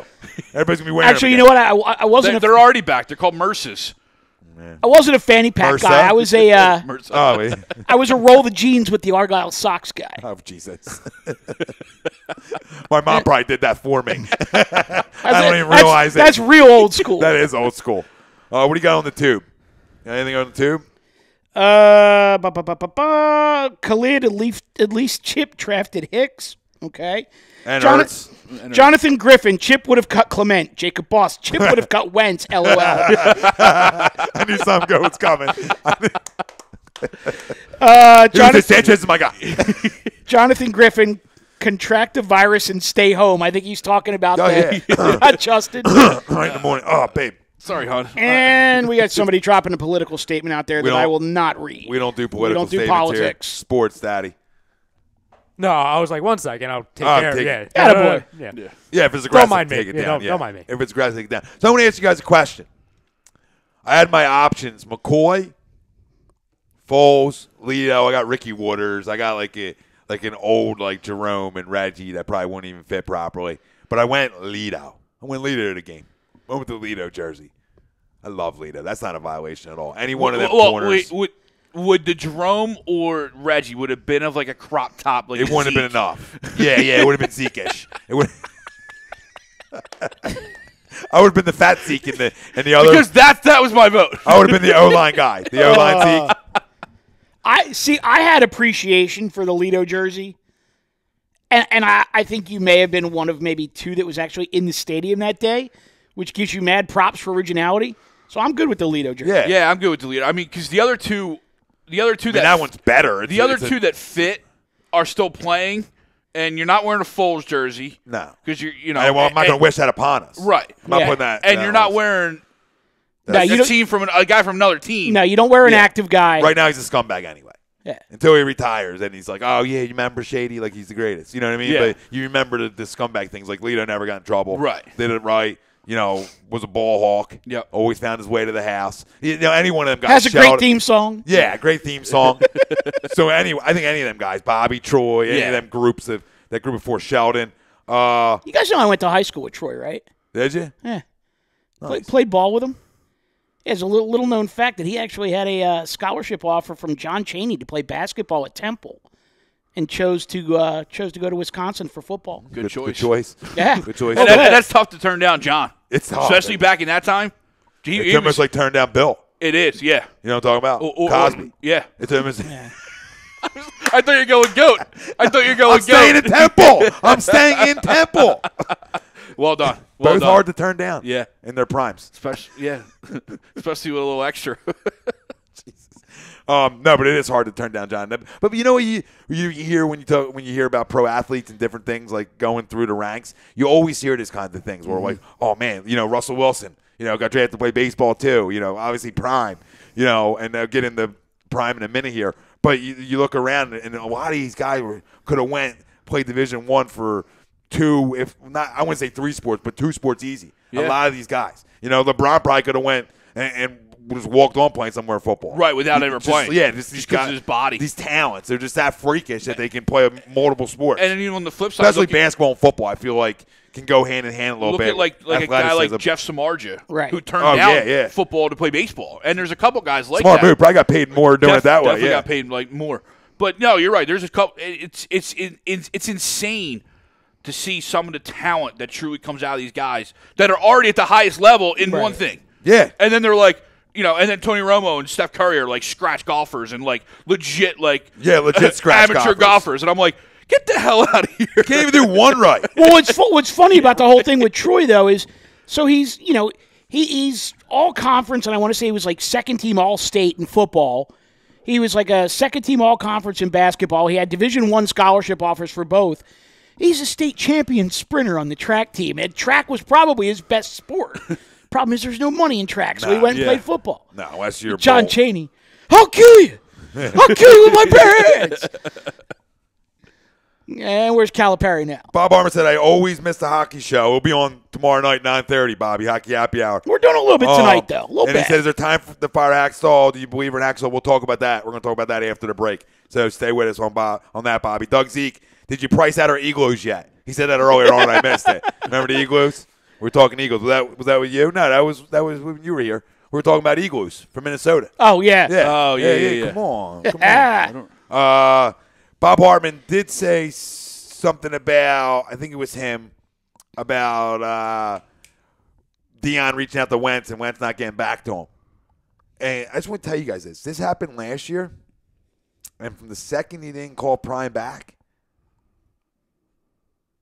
I don't like not calling Prime time back when he reaches out. Goats you call back. You make time for goats. You make time for goats, right? And this is the second time he's done this to Prime. Now, I don't know how many times is this for his prime time, like his prime stuff after? Yeah. Okay. When he brings on guys. After the day. So he didn't get back to Prime. And the last time he did that, it didn't bode well for Carson.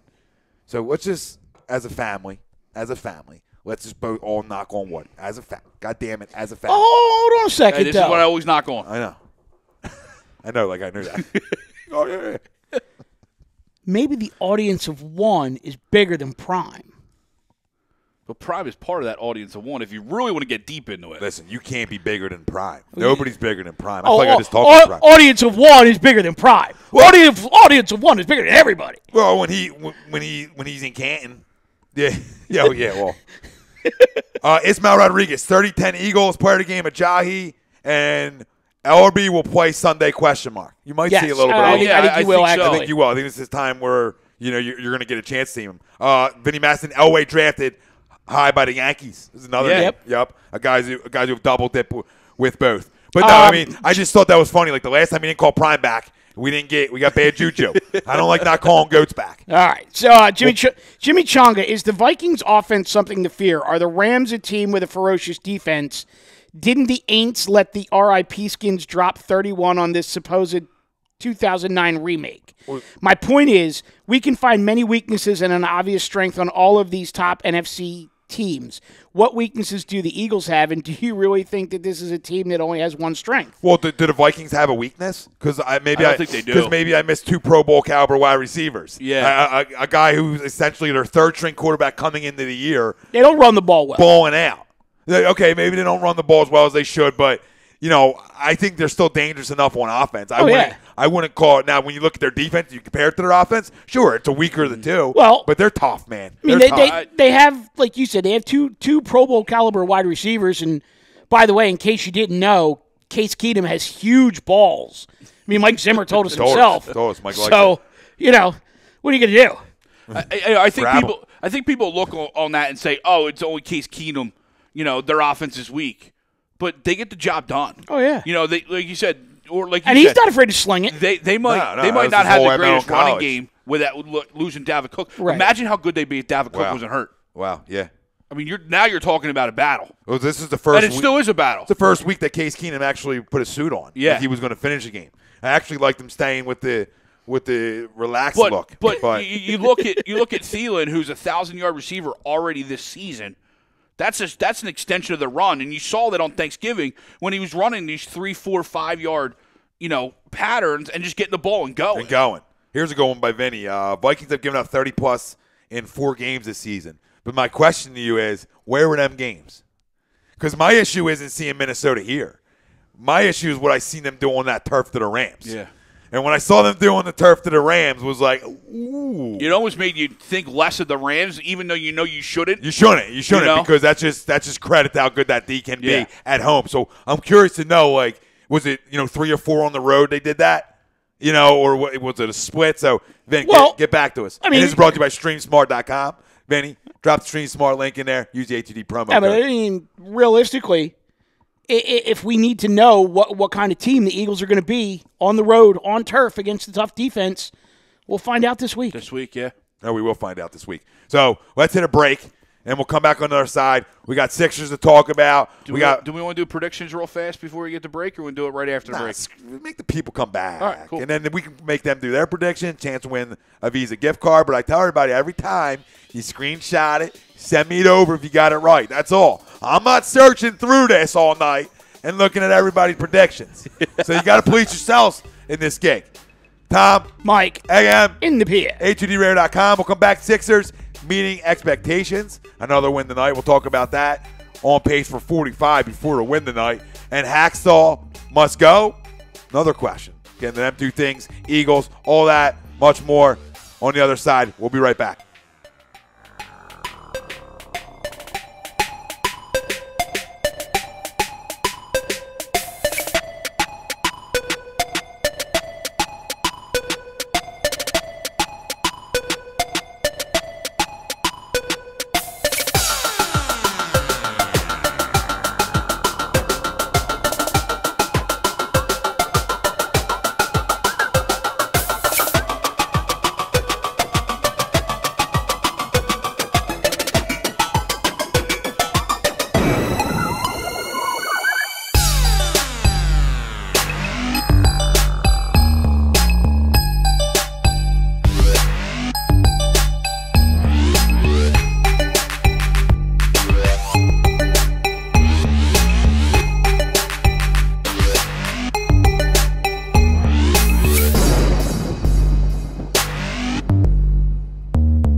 A2DRadio.com is sponsored by The Sports Outlet for all your sporting needs. Located 703 Black Horse Pike in Glendora, New Jersey. Give them a call at 856-939-2030 or email them at sportsoutletnj@comcast.net or visit them on the web at www.sportsoutletinc.com for all your sporting needs. The Sports Outlet.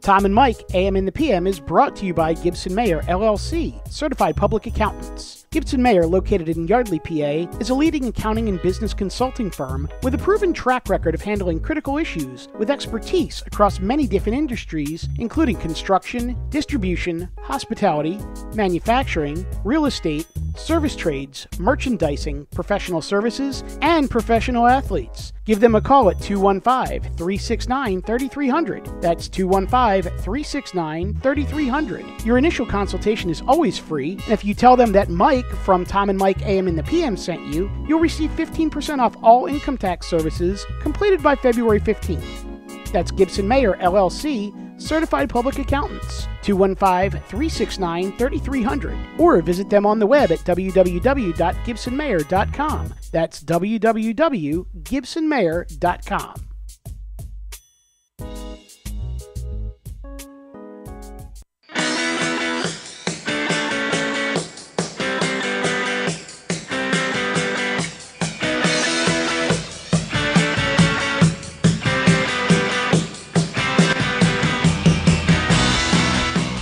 Hey, do you need to get your skills in shape? Then contact the Scanzano Sports Center, located at 5 Carnegie Plaza in Cherry Hill, New Jersey. You can give them a call at 856-889-3434 or visit them on the web at www.scanzanosports.com. John Scanzano offers individual, semi-private, and team training lessons in hitting, pitching, catching, outfield, along with turf rentals. The Scanzano Sports Center is equipped with a 31,000 square foot indoor facility, 4 batting cages, and a 4,000 square foot strengthening and conditioning room. So what are you waiting for? Contact the Scanzano Sports Center today.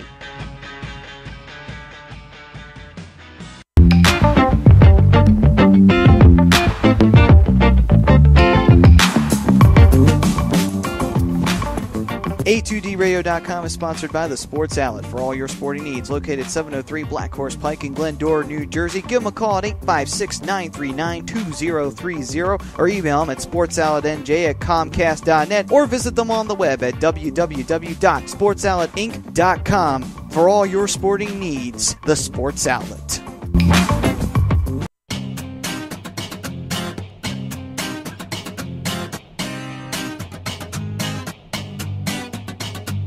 A2DRadio.com is proudly sponsored by Gibson Mayer LLC Certified Public Accountants. Gibson Mayer, located in Yardley, PA, is a leading accounting and business consulting firm with a proven track record of handling critical issues with expertise across many different industries, including construction, distribution, hospitality, manufacturing, real estate, service trades, merchandising, professional services, and professional athletes.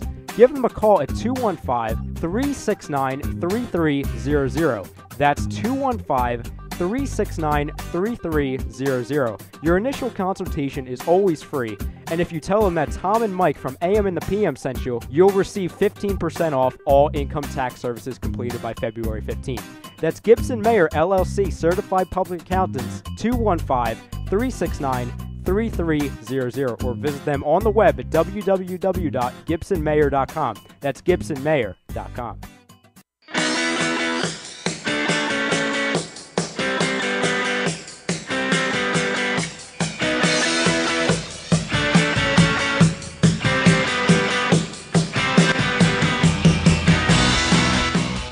Hey, do you need to get your skills in shape? Then contact the Scanzano Sports Center, located at 5 Carnegie Plaza in Cherry Hill, New Jersey. You can give them a call at 856-889-3434 or visit them on the web at www.scanzanosports.com. John Scanzano offers individual, semi-private, and team training lessons in hitting, pitching, catching, outfield, along with turf rentals. The Scanzano Sports Center is equipped with a 31,000 square foot indoor facility, 4 batting cages, and a 4,000 square foot strengthening and conditioning room. So what are you waiting for? Contact the Scanzano Sports Center today.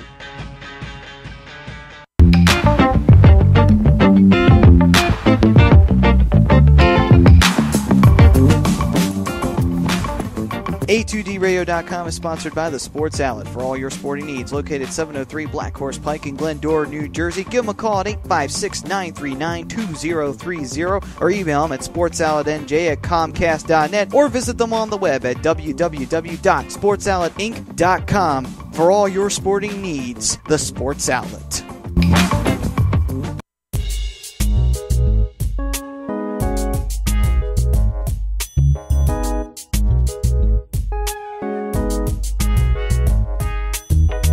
Tom and Mike, AM and the PM, is brought to you by Gibson Mayer, LLC, Certified Public Accountants. Gibson Mayer, located in Yardley, PA, is a leading accounting and business consulting firm with a proven track record of handling critical issues with expertise across many different industries, including construction, distribution, hospitality, manufacturing, real estate, service trades, merchandising, professional services, and professional athletes. Give them a call at 215-369-3300. That's 215-369-3300. Your initial consultation is always free, and if you tell them that Mike from Tom and Mike AM and the PM sent you, you'll receive 15% off all income tax services completed by February 15th.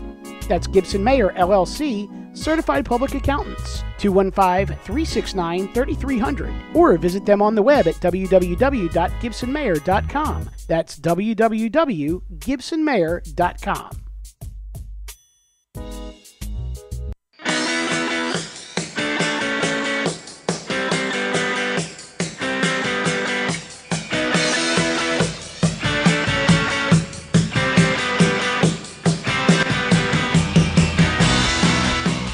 Hey, do you need to get your skills in shape, then contact the Scanzano Sports Center, located at 5 Carnegie Plaza in Cherry Hill, New Jersey. You can give them a call at 856-889-3434 or visit them on the web at www.scanzanosports.com. John Scanzano offers individual, semi-private, and team training lessons in hitting, pitching, catching, outfield, along with turf rentals. The Scanzano Sports Center is equipped with a 31,000 square foot indoor facility, 4 batting cages, and a 4,000 square foot strengthening and conditioning room. So what are you waiting for? Contact the Scanzano Sports Center today.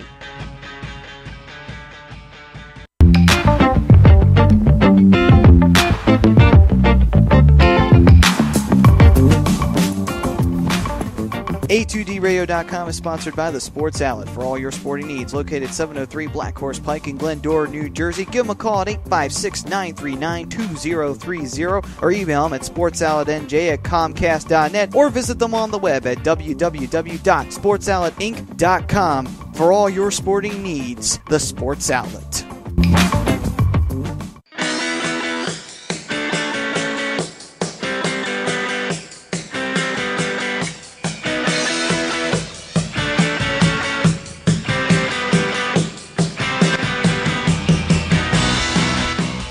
Hey, do you need to get your skills in shape? Then contact the Scanzano Sports Center, located at 5 Carnegie Plaza in Cherry Hill, New Jersey. You can give them a call at 856-889-3434 or visit them on the web at www.scanzanosports.com. John Scanzano offers individual, semi-private, and team training lessons in hitting, pitching, catching, outfield, along with turf rentals. The Scanzano Sports Center is equipped with a 31,000 square foot indoor facility, 4 batting cages, and a 4,000 square foot strengthening and conditioning room. So what are you waiting for? Contact the Scanzano Sports Center today.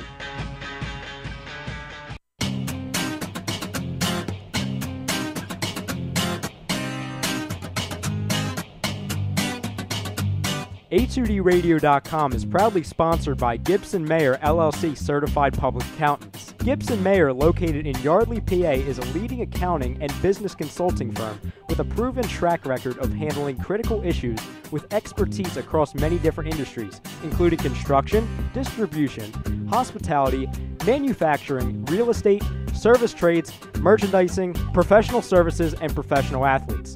Give them a call at 215-369-3300. That's 215-369-3300. Your initial consultation is always free, and if you tell them that Tom and Mike from AM and the PM sent you, you'll receive 15% off all income tax services completed by February 15th. That's Gibson Mayer LLC Certified Public Accountants, 215-369-3300, or visit them on the web at www.gibsonmayer.com. That's gibsonmayer.com.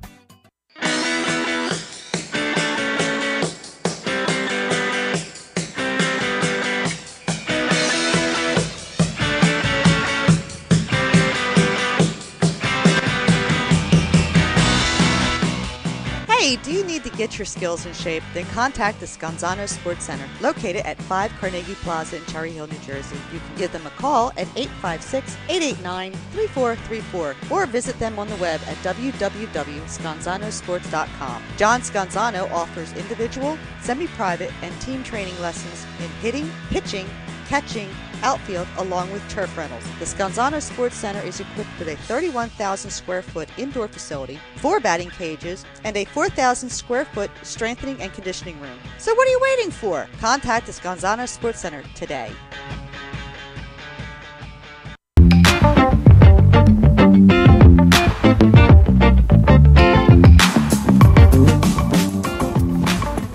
A2DRadio.com is sponsored by the Sports Outlet for all your sporting needs. Located 703 Black Horse Pike in Glendora, New Jersey. Give them a call at 856-939-2030 or email them at sportsoutletnj@comcast.net or visit them on the web at www.sportsoutletinc.com for all your sporting needs. The Sports Outlet.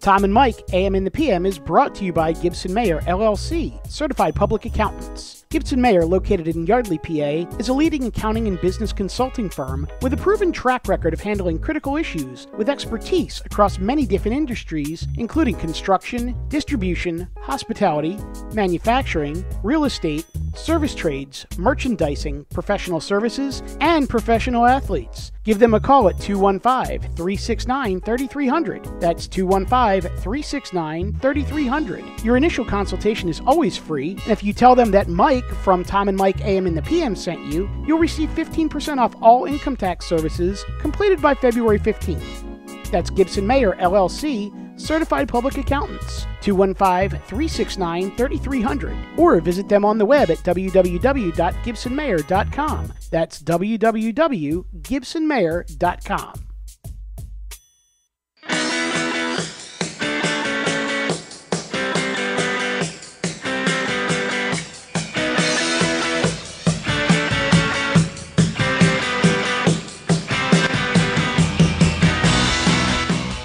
Hey, do you need to get your skills in shape? Then contact the Scanzano Sports Center, located at 5 Carnegie Plaza in Cherry Hill, New Jersey. You can give them a call at 856-889-3434 or visit them on the web at www.scanzanosports.com. John Scanzano offers individual, semi-private, and team training lessons in hitting, pitching, catching, outfield, along with turf rentals. The Scanzano Sports Center is equipped with a 31,000 square foot indoor facility, 4 batting cages, and a 4,000 square foot strengthening and conditioning room. So what are you waiting for? Contact the Scanzano Sports Center today.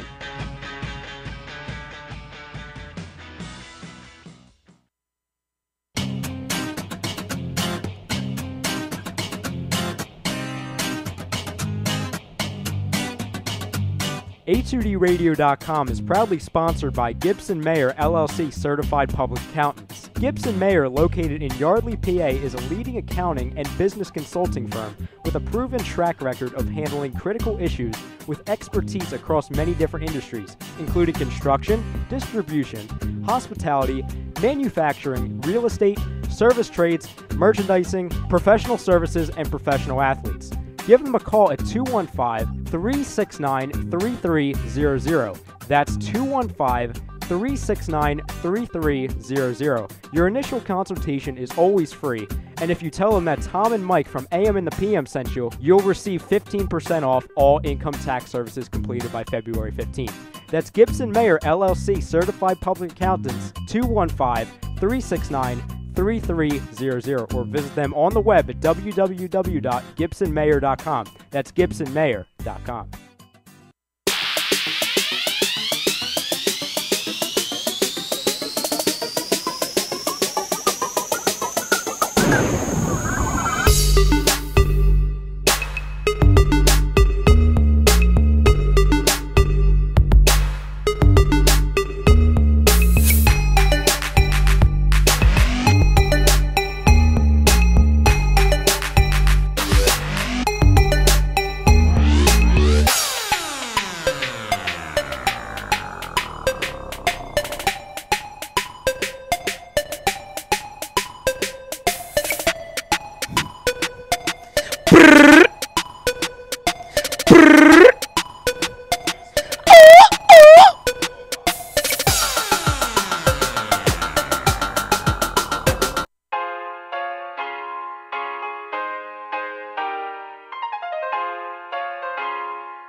Well, hello again, everyone. This is Bob Mannery, and you're listening to Tom and Mike, AM in the PM, only on A2D Radio. Tom and Mike, these guys are fucking awesome. But their side piece, Greg, that guy is a goddamn problem.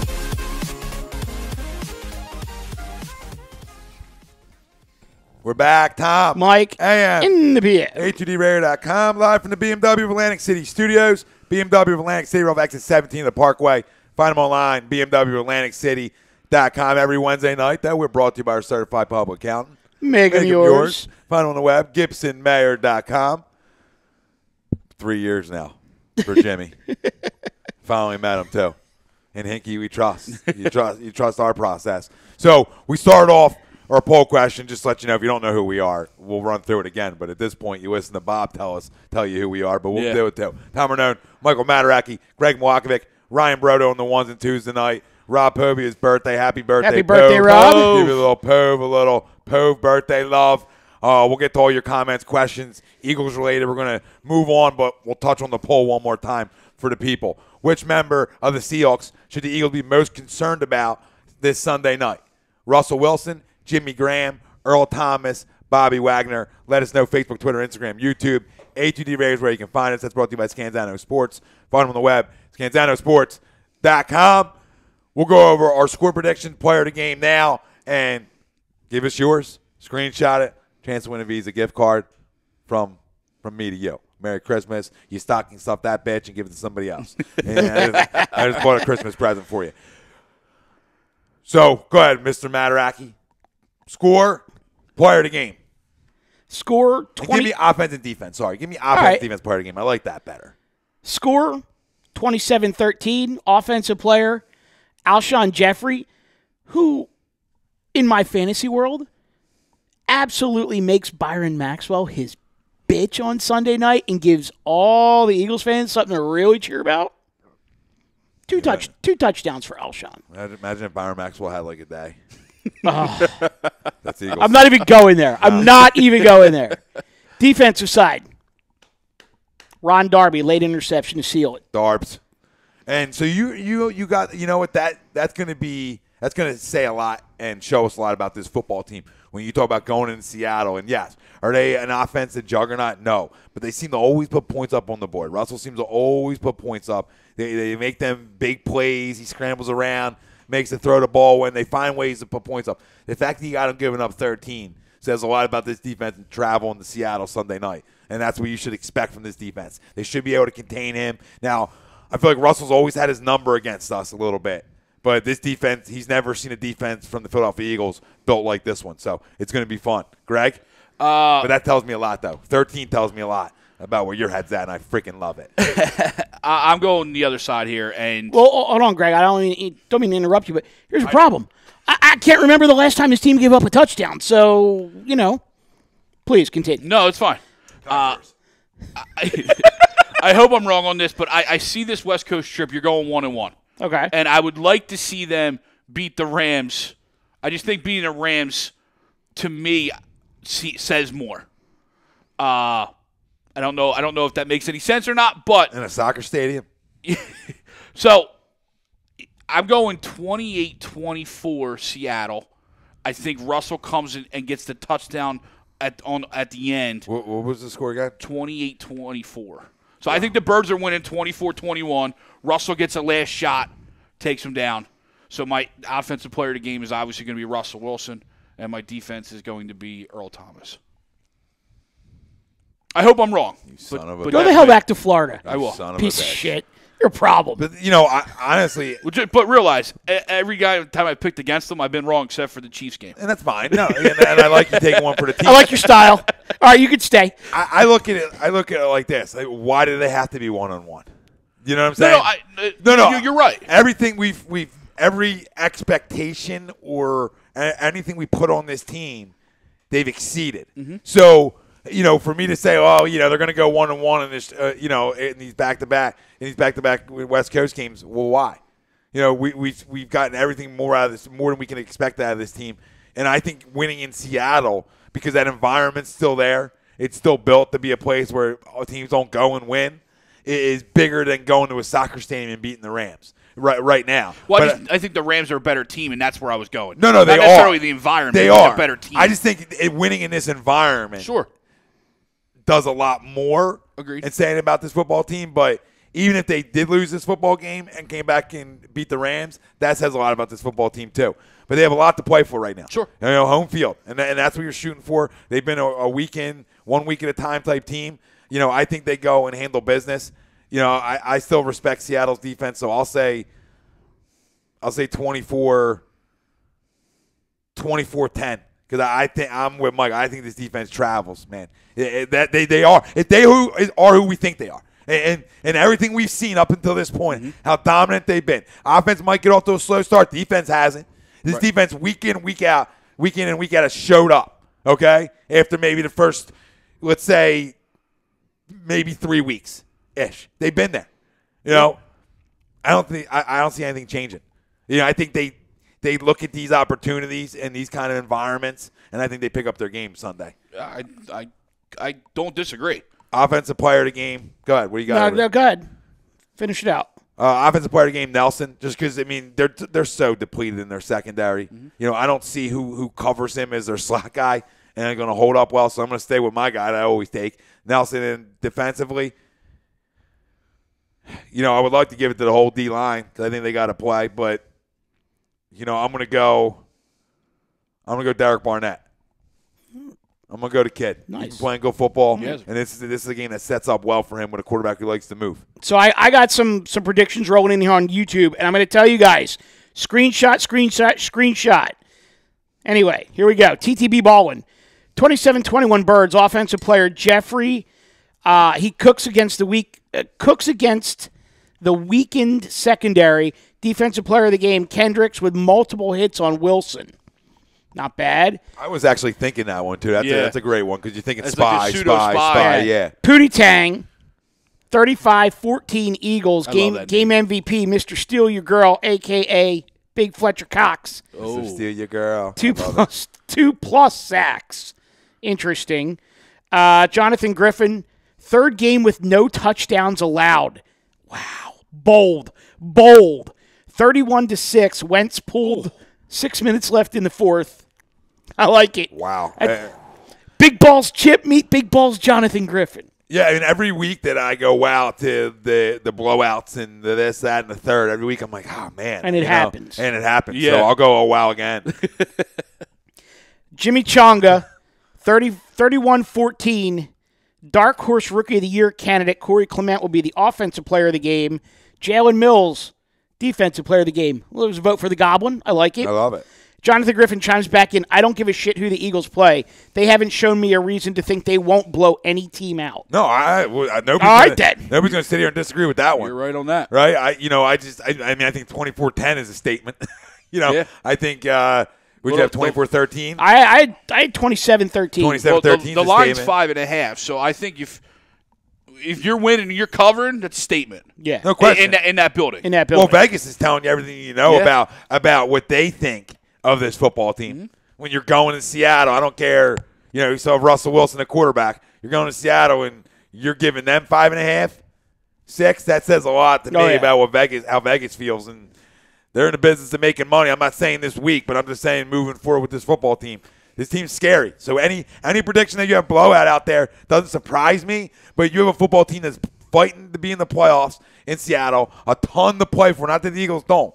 I just think you're going to get more of an effort than 31-6 or 34-6. That's why I think 24-10 still double-digit win, 27-13 still double-digit win. At least they're, I think it's close to a point in the extent. Now, I want to go back and address what Greg was talking about real quick, because until last week, I think I was on the same page with you where if they went 1-1 on this West Coast swing, I was fine with it. I was kind of in the mindset that they were going to drop one of the two. And then you were away last week, and Ryan sat in, and we were talking about some things during the show, and it just got me thinking, and I even posted this, so I think I put it on the book on Friday, where I said that this team right now, to me, has to shoot for 18-1. There can be no concessions. Now, I took some heat for it. There's a lot of people saying, if they clinch, starters shouldn't play against Dallas, don't get the starters hurt, blah, blah, blah, whatever. Fine. It is what it is. We'll have a difference of opinion on that. But to me, they can't go out to the West Coast and be satisfied with 1-1. Anything less than 2-0 is a failed trip, at least in my mind. They have to just keep winning because, number one, I don't think this is the type of team that can shut it down for a couple of weeks and then get it started in a game that means more than any game that half of this team, if not more, has ever played in. And frankly, I'm kind of liking the ass kickings that they're delivering, and I would like to see one happen in Seattle. No, me too. And you didn't home field isn't clinched. Nothing's set in stone for this football team. They have a lot to play for too. Nothing is over. Nothing. And it'd be one thing to go. It'd be one thing to go to Seattle and everything's clinched up, and they're 7-4. So, you lose your 10-2, that's another team that's in that mix still. Yeah. You're opening it up for more. You have a chance to go out there and nail in the coffin a lot of things throughout this West Coast trip. I mean, you go 2-0 on this West Coast trip, and you're walking out of there 12-1 out of that trip. You're because all these teams are playing each other. You have a lot of teams playing each other that are bundled up with this record, fighting for home field right now. You can really stamp it and seal it going 2-0 because I believe. Well, here's the thing, though. I mean, Dallas and Washington play on Thursday night. Washington wins that game, and then the Giants go out to Oakland, and that game's at 4:05. If Oakland beats the Giants, Eagles win that game Sunday night. They win the East. That's it. It's done. So they're going to know before that game starts. They could be playing for a division title that night. Yeah, division title, and again, and keep building for the number one seed. That home field, and I think that's we have to look at this trip as because I believe like all these teams are matching up. The Saints play who this week? Panthers. Yeah. So the Saints play Panthers. Vikings play Atlanta. So you're having these teams match up against each other. So you got a chance here. Yeah. To put it away. And I'm not saying rest guys because I'm not in the business of resting. I don't buy into it. I don't believe it. Sweeps. Every team in the NFL wants to win every game. I don't believe that. No disrespect, Sweeps. I just don't believe that. I do think there are some weeks where the coaching staff may game plan to win, but I don't think they expect to win every game. Yeah, he's saying that you'd be happy leaving the West 1-1 because you're still 11-2. Yeah, and that's fine. I don't think anybody should be jumping off bridges. That's where I was 2 weeks ago. Yeah. I just think now that I just think they just need to be more aggressive. Just keep up that level of intensity. Listen, nail it. And the thing is, I don't think 1-1 on this stretch is any need to jump off Walt Whitman's or Ben Franklin's. Some people will, though. No, I know people will. Yeah. I'm just trying to tell the masses there's no need to. No. Because that is true. You are still going home 11-2 if you look at it that way.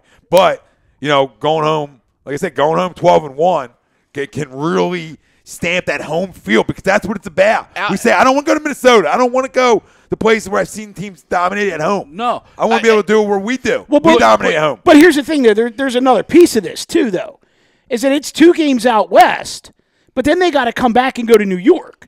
Now, granted, that's probably going to wind up being practically a home game for them because, they'll sleep in their own beds, they'll practice at their own facility, blah, blah, blah, the whole deal. They'll take a bus up the turnpike on Saturday night. Like, I get it. But it's still 3 consecutive games on the road. And like you were saying earlier, the defense needs to travel. Mm-hmm. No, they do. That's why I have 10. Because if they are who I think they are, and this front 4 is, or 8 is, and the way Kendricks has played, the way the secondary's played, there's no reason for me not to think they can go to Seattle and dominate, all things being equal, an average offense. You're right. Right, you got a score prediction? As far as the Sunday, and I agree with most of everything what you guys have been saying, I just have it being a little bit of a closer game, and I have the defense proving themselves to be clutch, but in another way, something to where they haven't had to do in quite a while. I have the final score being 30-23, and it's going to come down to Russell Wilson doing what he's known for, having to come down the field and make that game-winning drive, and the defense is going to show they don't allow it to happen, to where I honestly think – even it being a close game and them giving up 23 points, it's going to make more of an impact, not only for us but the league, because it shows when the defense isn't having its quote-unquote best day, they can still come through at the biggest point of the game, which is the last drive. And stop a guy who usually gets it done on the last drive. Right. Yeah. Exactly. No, so it's a little bit of a statement. Yes, exactly. In a different another way, which I like because I know people out there have been, I want to say, looking for this team to be in these situations, which I don't buy into. You know what I mean? Like, I don't buy into you having to be put in situations, but to prove people wrong, sometimes it is good to be in them situations. Like, I don't believe, like, I see people say, well, like doubters of the Eagles, well, they haven't had to win any close ones. Well, you obviously haven't watched them all year, where you kick the field goal against the Giants, the pass to Alshon, things like that. Yeah. So, this is just, that's more of a reason to be like, another stamp on our passport to show you we've been there, right? We've done that. Mm-hmm. I will say this, though, as, say, for example, they do get another loss. While we, knowledgeable fans, are not going to panic or jump off of a bridge or anything, And I know we don't really, quote unquote, we don't care about what these people say, but the people, the doubters, the people in the national media, they've been waiting this entire season for that slip up. So they're going to be the ones that are going to spend that week saying, oh, is this the beginning of the free fall? Are they really the best team in the NFL? Are they even the best team in the NFC? Nick Wright, for example, will be the first one to jump into that one. Yeah, exactly. Fuck that guy. You picked the Giants to undoubtedly win the Super Bowl. Yeah. Enough said there. Exactly. Enough said there. On that note. We'll jump to again, a guy who is on a show with two people who have spent the majority of their careers in Philadelphia. He's the Philadelphia hater because that's his job. I mean, I bought into that too. Like that's just more his stick. Yeah. Is having to. That's an agenda. Yeah, it is an agenda. But that's TV for you. That's what they want to do. You know, it's big markets. Yep. Sixers meeting expectations. I think so. So I mean, I had him at 53. Right now, they're on pace for 46, and they had the hardest first 20 games of any team in the NBA. So at this point, they're what, 12-8? 12-8. Yep. All right, so they're 12-8. If they go 14-6 or 15-5 over their next 20, which they should because the schedule gets a lot easier, they're right back on schedule. So for me, I got no problem. There's a couple games that they've lost that I would have liked them to have. Sacramento being one that it just immediately comes to mind. Maybe the Clippers. But, you know, I mean, meeting expectations, yeah, for me, absolutely. I mean, I had them at 45 wins, so they're absolutely meeting my expectation. But I think that's why I went with 45, because you're going to see the ebb and flows of this young team. You're going to see how they respond. You know, JoJo's playing more than anyone. Maybe we didn't think, but JoJo's playing more than they let on that he was going to play. You know, I expected him on this homestand to at least sit a game, and he hasn't yet. You know, well, he's sitting tomorrow night at Boston. Okay, there's the back-to-back. Which is fine. It's back-to-back. Wait, yeah. but that's been confirmed? Yeah. See, that's not fine. That's not – at some freaking point, you take the training wheels off. They've been off. But this is back on again, though, because he's never played – For one game? Greg, the fact of the matter is he's never played a back-to-back in his career yet. Never. At some point he has to. At some point you need to see how does the body handle the back-to-back. Okay. And then assess from there. And then it says, okay, maybe we have to give him this next game off. All right, let me ask you a question. At some point let me ask you a question. Why does it have to be November 30th? When was the last time you heard the words minutes restriction with him? You haven't. Even from Jump Street. Deal with the fact that they took the minutes restriction off, and let's not freak out over him sitting out the back end of a back-to-back in November. Okay, but the back-to-back is against the best team in the East. The back-to-back is a game where there's nothing wrong with him right now. This is my point. It's not about being mad about anything else. If there were still injury issues, then yeah, okay, I buy in. But there's no injury issues. At some point, you have to test it to see how it does hold up in these situations. That's all I'm saying about it. It's not mad. It's the same shit. At some point, when do you just say, okay, now if it's not right, granted in November, then you sit in the next game. So what's the difference if he sat tonight and because played you'll tomorrow? never know then, Greg, because maybe he'll bounce back and be fine. But here's the thing. That doesn't make sense. But it makes zero sense what you just said. But zero freaking sense. But here's the thing. 0 cents. Sorry to address the world like that. 0 cents. What I'm saying, I thought he was going to sit a game this homestand. So the last game of this homestand is tonight. But why? What's the injury just to issue give him right a now? chance to give him a chance to breathe, because there has been no minute restriction. He's playing 35 minutes a game. How's he holding up? He's been fine. Okay. But the guy's never played in the show criteria, an MVP caliber type of year. Yeah, I don't okay, disagree. No, but so I don't disagree. But where's we the all injury? thought he was gonna miss 10 to 12 games. He's only missed one so far. You weren't looking here. You had him at you had him at 10. You had him. I had him at 7. I had him at 72 or it's 70. 10 games. 10 games. Okay, 10, but I games. said all things being equal, why can't he play 78? I don't disagree with you, but I'm okay with the sit. Because this is the expectation that I thought. Getting back to the question, they're on that right track. 45 wins was it, 15 wins? They're on the track. So the train's on the track, and then we're going. Here we go. Yeah, we're going. Kumbaya, and who cares? So we'll never see how our franchise. We'll never see how our franchise can hold up on a back-to-back. We're never going to see that. We're never going to see that. Listen, I understand medical staff smarter than me. But common sense says, how does he bounce back from a back-to-back? If we're not talking minute restrictions, which is great, right? We're all in agreement there. Phenomenal. Okay? If we're not talking any of this stuff, why not see how it holds up? Because it's November 30th. Okay. Shit. So all right, let me pose you. There's always going to be an excuse written into this at some point that it's either this date or it's this time or it's late in the season or it's this or it's that. At some point, can he play a back-to-back? That's facts, guys. I know. Let me ask you. It's November. I got a calendar. Let me ask a question a different way. Would you rather him play? Would you rather him play back-to-backs, knowing that you may only get 20 minutes out of him in both of those games? Or would you rather him go 36 to 38 one night and then sit the next? What do you mean to this basketball team? Yeah. I'd rather just be on the court for any amount of minutes because I see how this team plays with just him on the court, period. So, yeah, I would buy in then take the minutes down. But you guys said it yourself. And that's fair. I mean, that's fair. No, it's a great question. Yeah, It's a great question. It's a great question because his impact is in a shoot-around. Like, okay, Joe's playing tonight. Right. And I'm not mad at you guys. No, I know. We don't have to live like that anymore. That's all I'm saying. You can get away from that bad relationship. But you can get away from it. We can ease our way out of it, too. I thought we did.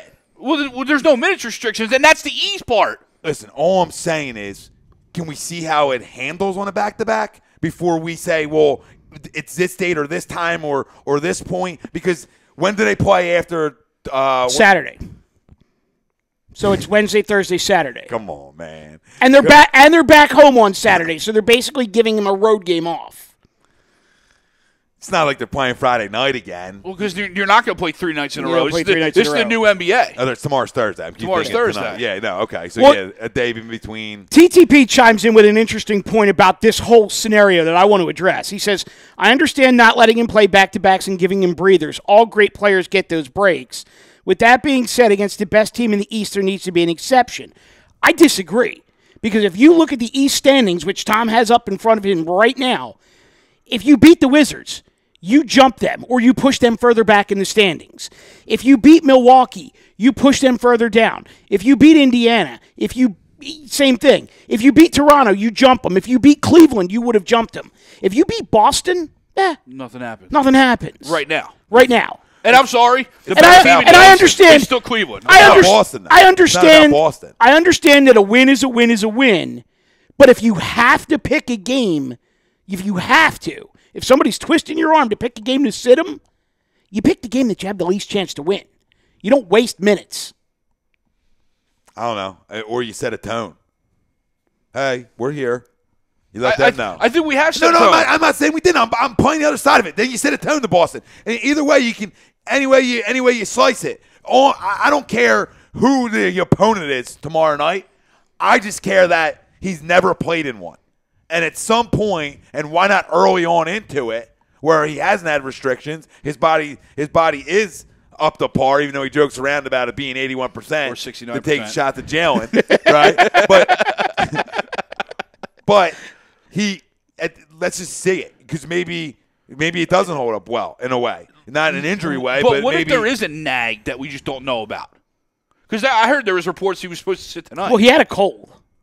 And that's that's legit. That was legit. I guess it was Cleveland. Yeah, no. But he was like in bed all day with a cold, and then he dropped 30 on him. You want to know what his quote was? I've sat 2 years out of basketball. I'm not letting a cold sit me out. Okay, that's what. But I'm saying maybe there's a linger injury to where.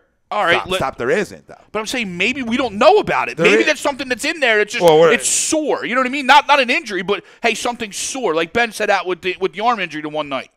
You know, maybe it's just, hey, let's just get him a rest. It's a back-to-back. It all plays into part. No, you know why? Because some goddamn chart they have in front of them is saying that it's easy on the back-to-backs right now.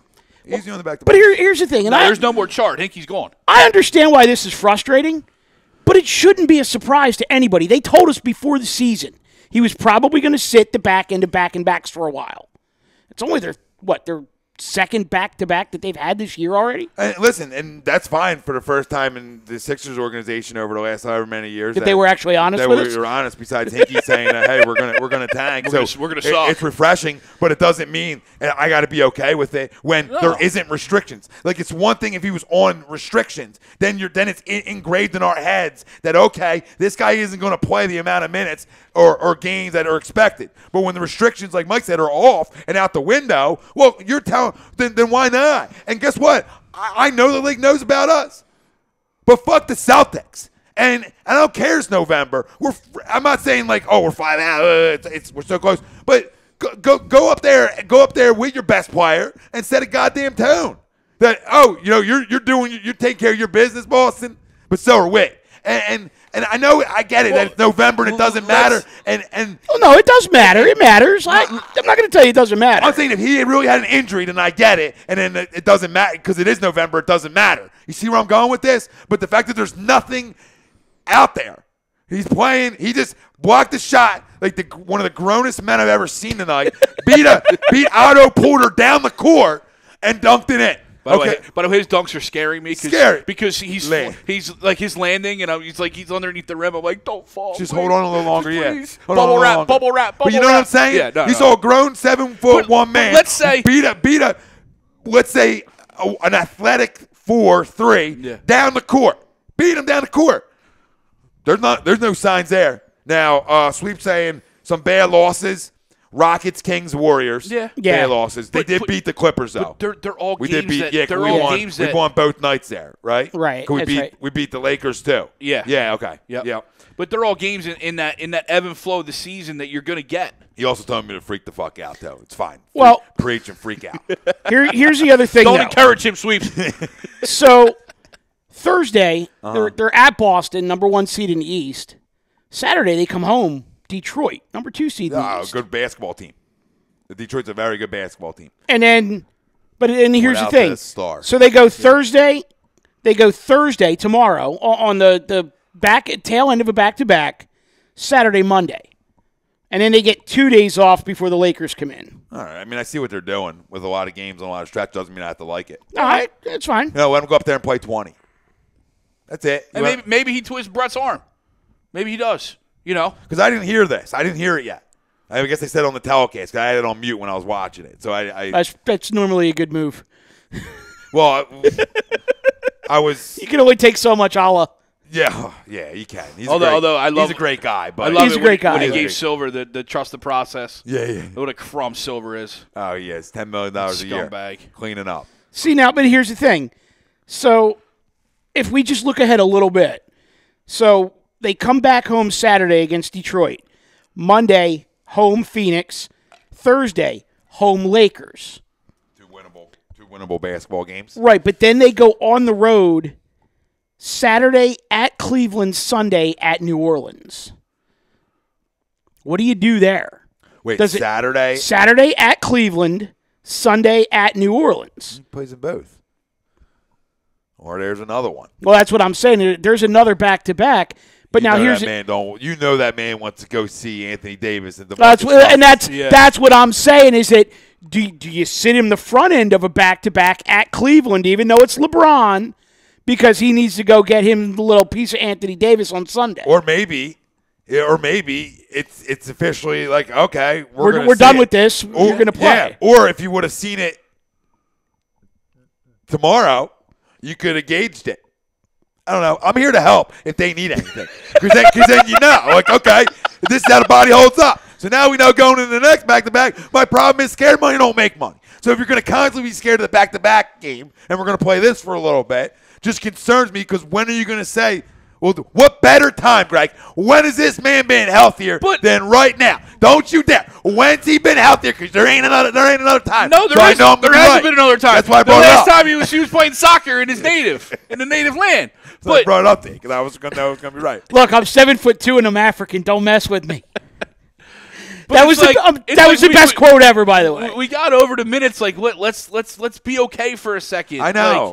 Let's Greg, let's I've go. been okay for 5 fucking years now Let's with go. it. Okay, you know what I mean? I've been okay, and I've understood. It doesn't mean I'm not allowed to yell at Brian Colangelo. Well, we can always yell at Brian Colangelo. It doesn't mean I'm not allowed to yell at them. I'm yelling at them and yelling at you at the same time. Yeah. And so he says it's not about jumping Celtics in the standings. It's about playing with the best teams in the NBA and competing and eventually winning. Warriors loss and Cavs ass raping the other night. And it's true. You know, it's about getting to the point where you learn to be able to beat them teams. We're learning something big. We're learning to finally win these games and actually go into a locker room with wins, which this organization and a lot of guys here haven't been able to feel that environment. Yeah. And that's huge alone right there. That environment is now taking place where you talk about 12 wins on a team that, as of 2 years ago, 2 years ago, only had 12 wins only total. had 12 wins total. So to Mike's point, you know, expectations of the process, you know, they're right where I thought they were going to be, really. You know, I'm not mad about anything besides back-to-backs now. It was minimum restricted, now it's back-to-back. So it's going to be something else. So I will never win with you. Yeah, I can't, you know, somebody's got to play that side of it. All right. Nick Wright of the world. But, you know, I mean, I see what both of you are saying. And like, okay, it's November. Yeah, you know, whatever. But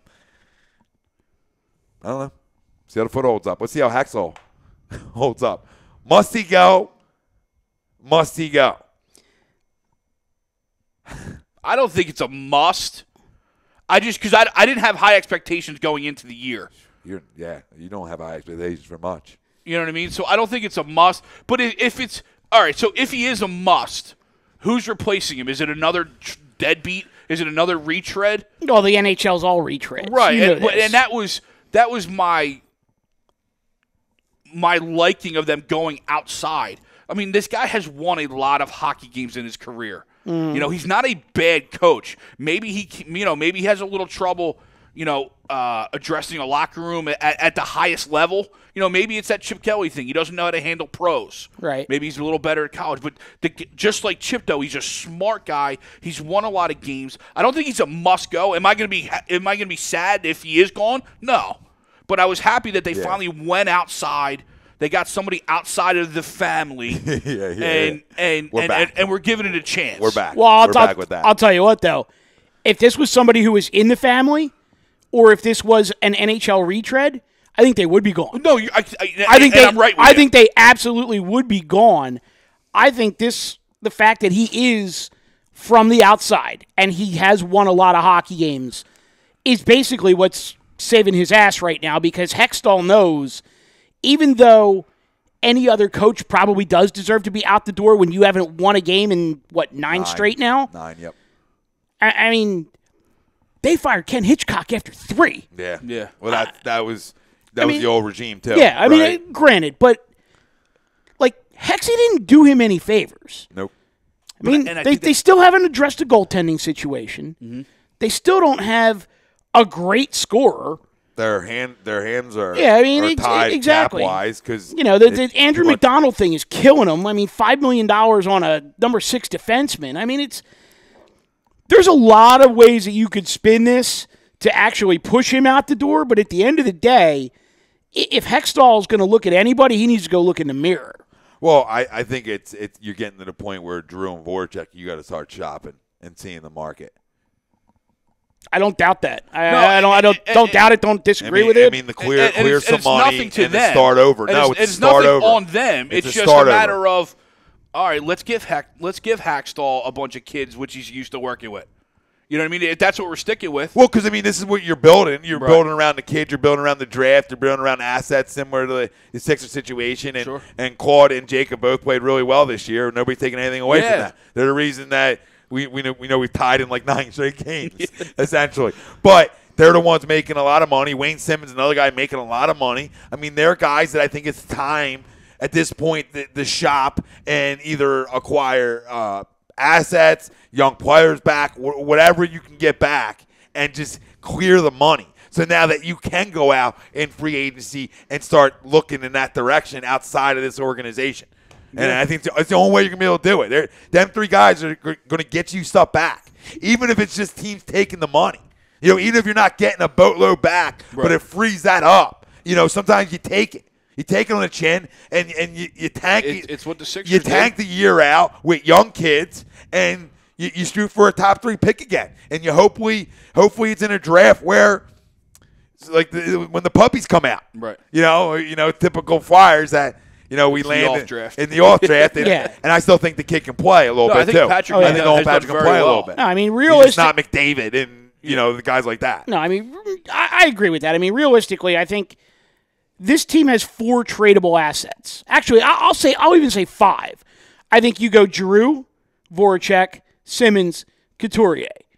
And then you might be able to get something for Michael Neuwirth if you have a team that maybe like Pittsburgh, who just lost Matt Murray for 3 weeks or whatever, and their backup is a kid that probably should be playing in the AHL right now. Right. So, if you have a team that's looking for a reliable backup goalie, maybe Neuwirth has some value. Maybe bring your kid up then, too. Yeah, exactly. I mean, because and that's the thing, is that you do need to clear some room at some point because you're real deep in goaltending in the organization. You still got more defensemen down in Lehigh Valley and in, Reading, which is like their ECAHL it's so team. Funny, like Lehigh Valley, Reading. It's like 2 places we know. We know down there. And we're waiting. We'll get there. It's almost spring for both. Yeah. But it's like it just becomes a thing where I don't want to use the word tank because I think in the NHL it's also a situation where if you have a hot goaltender, you could win a lot of 1-0 games, and even bad teams can ride a hot goalie into the playoffs. But I mean, is it maybe time to rebuild here? It is. I think it is. I mean, that's what you're essentially doing. Now, Mickey, Torres, keep Drew and Voracek. The guy you may get the most for is Simmons. I think you will get a good amount for Simmons, but I think you get something back for all 3. But it's not even about how much you get back. It's the money. Yeah. It's the money because the money frees you up to be able to look outside and be able to go get maybe guys that you want. I don't know. I'm not inside Ron Hextall's brain, but I can only assume by what I see and what perception is. And perception is this is a rebuild with some core pieces of guys that have been here, right? That were already part of this organization. So I'm not saying he's never tried to shop them. I thought he came into the season believing that he could compete a little bit with the young kids. Obviously, they've competed, but they haven't been able to finish at all. And they've given up too many leads, and it's been goaltending. It's been young defensemen. It's been nothing but a first line. So if that's all you're getting is that first line of guys, then ship them, and we'll have no lines, and that's fine. And we'll get a top 2 pick or 3. Now, to me right now, there's 4 guys. Yeah, 4 guys on the current Flyers active roster that are what I would call untouchable. Prove's number 1. Yeah. Prove is number 1, and it's not even close. Mm-hmm. It's Prove, Patrick, Ghost, and for me, number 4 is Jordan Wheel. Because this is a kid who... Konechny's in there for me. I'm sorry. So young. Yeah, Konechny. Okay, 5. I'll go 5. But I like Wheel, though. Wheel's a good one. Wheel and Konechny. Yeah. Wheel's played well. Yeah, he's played real well. And this is a kid who, he was basically an afterthought in a trade, came over, went to the AHL, worked his ass off to get back to the NHL level, and just he does everything right. And he's the kind of player that if you want him to play a scoring role on the first line, fine, great, he can do it. If you need him to play a checking role on the 4th line, great, he can do it. Deceivingly quick, too. Yeah. Deceivingly fast. I had 3 minutes and we'll get out of here. Personally, I add Couturier to that list.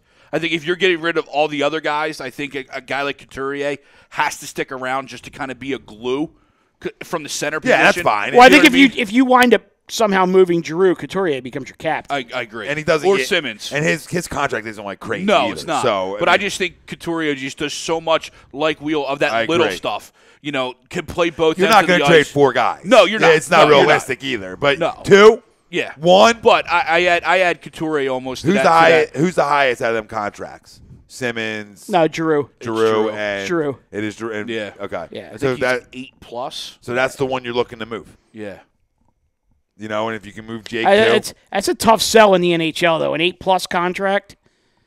Hey, for a team that's there. It's not like he's an old guy. Right. It's almost 28? It's almost like the Scott Hartnell dump give or take. Right, he's right around there, 28. It's like the Scott Hartnell dump. You trade him and his 8 years for someone with maybe a little higher for 5 years. Right. You know what I mean? And that's where you're all set the money Yeah, is. makes sense. You take a bad contract back, but it's a Part of little how less. the NHL Right. is, yeah. And and you're hoping you're making yourself a little worse. I mean, Right. that's the goal. Like you're, Yeah. and then you can bring up someone in town, or you do what Mike said. You look at like a Norberth and you get rid of a guy like that, and now you can bring up a goal, your young prospect goalie, and throw him into the fire. Well, but it can't be worse than what you had. So, listen, Agreed. excited for Sunday night, man. Absolutely. Let's Freaking go. prime time, 2 West Coast. We're going to go eat, put the women and children to bed, and go hunt for dinner Sunday night. Hostile environment.